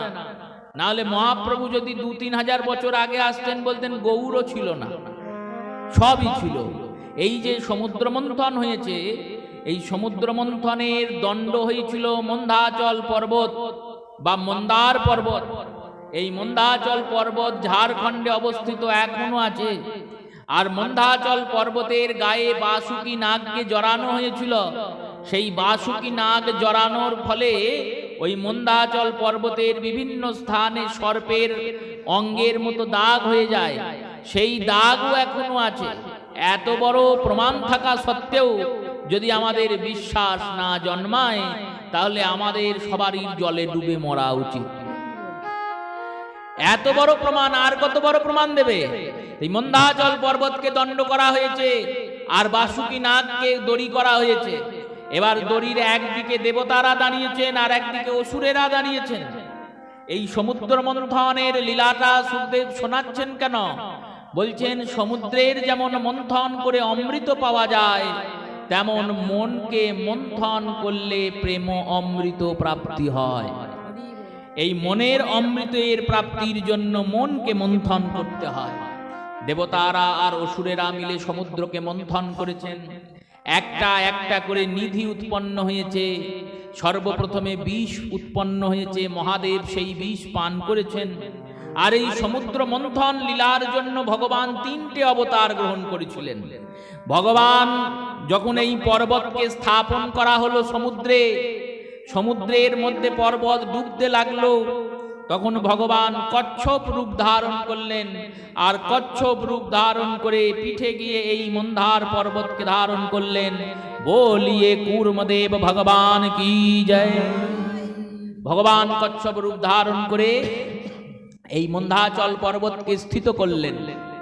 এরপর যখন সমুদ্রের মন্থন শেষ পর্যায়ে পৌঁছালো, সমুদ্র মন্থন যখন শেষ পর্যায়ে পৌঁছিয়েছে, কার্তিক মাসের শুক্লপক্ষের ত্রয়োদশী তিথি এসেছে, কৃষ্ণপক্ষের ত্রয়োদশী তিথি। আর এই কৃষ্ণপক্ষের ত্রয়োদশী তিথিতে ভগবান চতুর্ভুজ রূপ ধারণ করে এক হাতে আয়ুর্বেদের পুঁথি, এক হাতে সমিধ, আর 2 হাতে অমৃত কলস নিয়ে ধন্বন্তরী রূপে প্রকট হয়েছেন। বলিয়ে ধন্বন্তরী ভগবান কি জয়। এই ধন্বন্তরী যে ত্রয়োদশীতে উৎপন্ন হলেন, সেই ত্রয়োদশীর নাম ধন ত্রয়োদশী, ধন্বন্তরী ত্রয়োদশী বা ধন ত্রয়োদশী বা ধনতেরাস। ধনতেরাস মানে ঝাঁটা কেনার দিন নয়, ওই দিন ধন্বন্তরী ভগবান আবির্ভূত হয়েছিলেন। যেই না ধন্বন্তরী ভগবান উঠেছেন, অমনি সিংহিকা বা হোলিকা, যাকে প্রহ্লাদজি পুড়িয়ে ছাই করলেন, এই হোলিকা বা সিংহিকার পুত্র রাহু, তিনি গিয়ে ওই কলসকে কেড়ে নিলেন। আর কেড়ে নিয়ে চলে গেলেন। দেবতারা অসুরেরা মিলে কলসকে ধরে কারাকারি করতে লাগলেন। এই কলসের অমৃতের 4টে বিন্দু, 4টে ফোঁটা অমৃত পৃথিবীর 4 জায়গায় পতিত হলো। কোথায় কোথায়? প্রথমে পতিত হলো হরিদ্বারে, তারপরে পতিত হয়েছে প্রয়াগে, তারপরে পতিত হয়েছে উজ্জয়িনীতে, আর তারপরে পতিত হয়েছে নাসিকে। এই 4 জায়গাতে মহাকুম্ভ আর অর্ধকুম্ভের যোগ হয়। আর যখন কুম্ভের যোগ হয়, তখন সব সাধু সন্তরা গিয়ে কুম্ভে স্নান করেন। ওই কুম্ভ থেকে অমৃত পড়েছে বলে। এই অমৃত কুম্ভ নিয়ে যখন খুব কারাকারি চলছে, তখন ভগবান আরেকটা অবতার ধারণ করলেন, মোহিনী রূপ। ভগবান স্ত্রী রূপ ধারণ করলেন, আর স্ত্রী রূপ ধারণ করে দেবতাদের আর অসুরদের মোহিত করলেন। মোহিনী রূপ ধারণ করে দেবতার আর অসুরদের বললেন, তোমরা বসো। অসুরদের বললেন, স্নান করে এসো। স্নান করে আসার নাম করে যেই অসুরদেরকে পাঠিয়েছেন স্নান করতে, অমনি মোহিনী দেবতাদের অমৃত পান করাতে শুরু করেছেন। কেন এরম করছেন ভগবান? কারণ যদি দেবতারা বাঁচে, তাহলে জগৎ বাঁচবে। আর অসুরেরা যদি বাঁচে, তাহলে জগৎ সব শেষ হয়ে যাবে। তাই ভালোকেই বাঁচিয়ে রাখতে হবে। খারাপ না বাঁচলেও হবে, ভালোকে বাঁচাতেই হবে, তবে তো জগৎ বাঁচবে। যেমন কৃষক ধানকে ভালো রাখার জন্য ওই ধানের পোকাগুলো মারতে বিষ প্রয়োগ করে। তাহলে বিষ প্রয়োগ করছে তো জীব হত্যা করার জন্য একটা চাষি। কত কীট, কত জীবাণু, কত প্রাণ মরে যাবে। ওরা যদি না মরে, তাহলে আমরা মরে যাব। কেন? বলো, ধানগুলো সব খেয়ে নেবে, আমরা না খেতে পেয়ে মরে যাব। তাই ধানটাকে বাঁচানোর জন্য যেমন জীবাণু কীটাণুদের বধ করার নিমিত্তে বিষ প্রয়োগ করা হয়, তেমনি দেবতাদের রক্ষা করার জন্য গোবিন্দ অসুরদের বধ করেন। সেই অসুরদের সঙ্গে ছলনা করেন ভগবান। অসুরদের বললেন স্নান করে এসো। রাহু বলছে কি ব্যাপার, স্নান করতে যেতে বললো কেন? তিনি দেবতা হয়ে এসে সূর্য আর চন্দ্রের মাঝখানে বসে পড়লেন। সূর্য আর চন্দ্রের মাঝখানে বসে অমৃত পান করে ফেললেন। ভগবানকে সূর্য আর চন্দ্র বুঝিয়ে দিলেন যে দেবতা নয়, অসুর দেবতার মাঝে বসে পড়েছে। ভগবান তখন সুদর্শন চক্র ধারণ করে রাহুর মস্তক ছেদন করলেন। রাহুর মস্তকটাও বেঁচে থাকলো আর দেহটাও বেঁচে থাকলো। মস্তকটা হয়ে গেল রাহু আর দেহটা হয়ে গেল কেতু। 7টা গ্রহ ছিল আগে, 7টা বার 7টা গ্রহ। রবি মানে সূর্য, সোম মানে চন্দ্র, মঙ্গল মানে মঙ্গল, বুধ বৃহস্পতি শুক্র শনি, এই 7টা গ্রহ ছিল। আর 2টো গ্রহ যোগ হলো, নবগ্রহ তৈরি হয়ে গেল। এবার দেবতারা অসুরদের পরাজিত করলেন অমৃত পান করে। অসুরদের রাজা ছিলেন বলি, ইনি প্রহ্লাদের নাতি। এই বলিরাজন তিনি যখন দেবতাদের দ্বারা বধ হলেন, মৃতপ্রায় বলি পড়ে আছেন, শুক্রাচার্য গেলেন, বলির গায়ে জল ছিটিয়ে বলিকে জীবিত করলেন মৃত সঞ্জীবনী বিদ্যার দ্বারা। বলি জীবন পেলেন। বলি বললেন, হে গুরুদেব, আমি তো মরেই গিয়েছিলাম, আপনি আমায় বাঁচালেন, তাই আজ থেকে এই জীবনটা আপনার, আপনি যা বলবেন আমি তাই করব। শুক্রাচার্য বললেন, তাহলে যজ্ঞ করো। কি যজ্ঞ? না, অশ্বমেধ যজ্ঞ করো। বলি অশ্বমেধ যজ্ঞ শুরু করলেন। 100টা অশ্বমেধ যজ্ঞ যদি কেউ নির্বিঘ্নে পূর্ণ করতে পারে, 100টা অশ্বমেধ যজ্ঞ যদি কেউ নির্বিঘ্নে মানে কোনো বিঘ্ন ছাড়া পূর্ণ হয়ে যায়, তাহলে সে এমনিতেই ইন্দ্র হয়ে যাবে। কারণ এটাই নিয়ম। ইন্দ্র যিনি হয়ে আছেন না, তিনি এর আগের জন্মে 100 অশ্বমেধ যজ্ঞ পূর্ণ করেছেন। 100টা অশ্বমেধ যজ্ঞ পূর্ণ করেছেন বলে তার নাম শতক্রতু।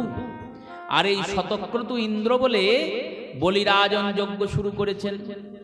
এবার বলিরাজনের যজ্ঞের প্রভাবে বলিরাজন একে একে স্বর্গ, মর্ত্য, পাতাল, এই পৃথিবী লোকের উপরে যে লোকগুলি আছে, ভূলোক, স্বলোক, মোহলোক, জনলোক, তপলোক, ব্রহ্মলোক, আর পৃথিবীর নিচে যে লোকগুলি আছে, ভূতলের নিচে বিতল, খিতল, মহাতল, তলাতল, পাতাল, রসাতল, এই 14 ভুবনের সব জয় করে ফেলেছেন।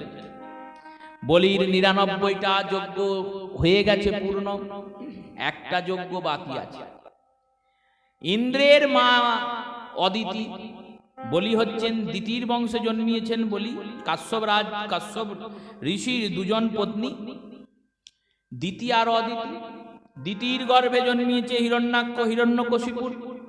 হিরণ্যকশিপুরের পুত্র প্রহ্লাদ, প্রহ্লাদের পুত্র বিরোচন, বিরোচনের পুত্র বলি। আর অদিতির পুত্র হচ্ছেন ইন্দ্র, সূর্য। এরা সূর্যের এই কারণে নাম আদিত্য, অদিতির পুত্র বলে।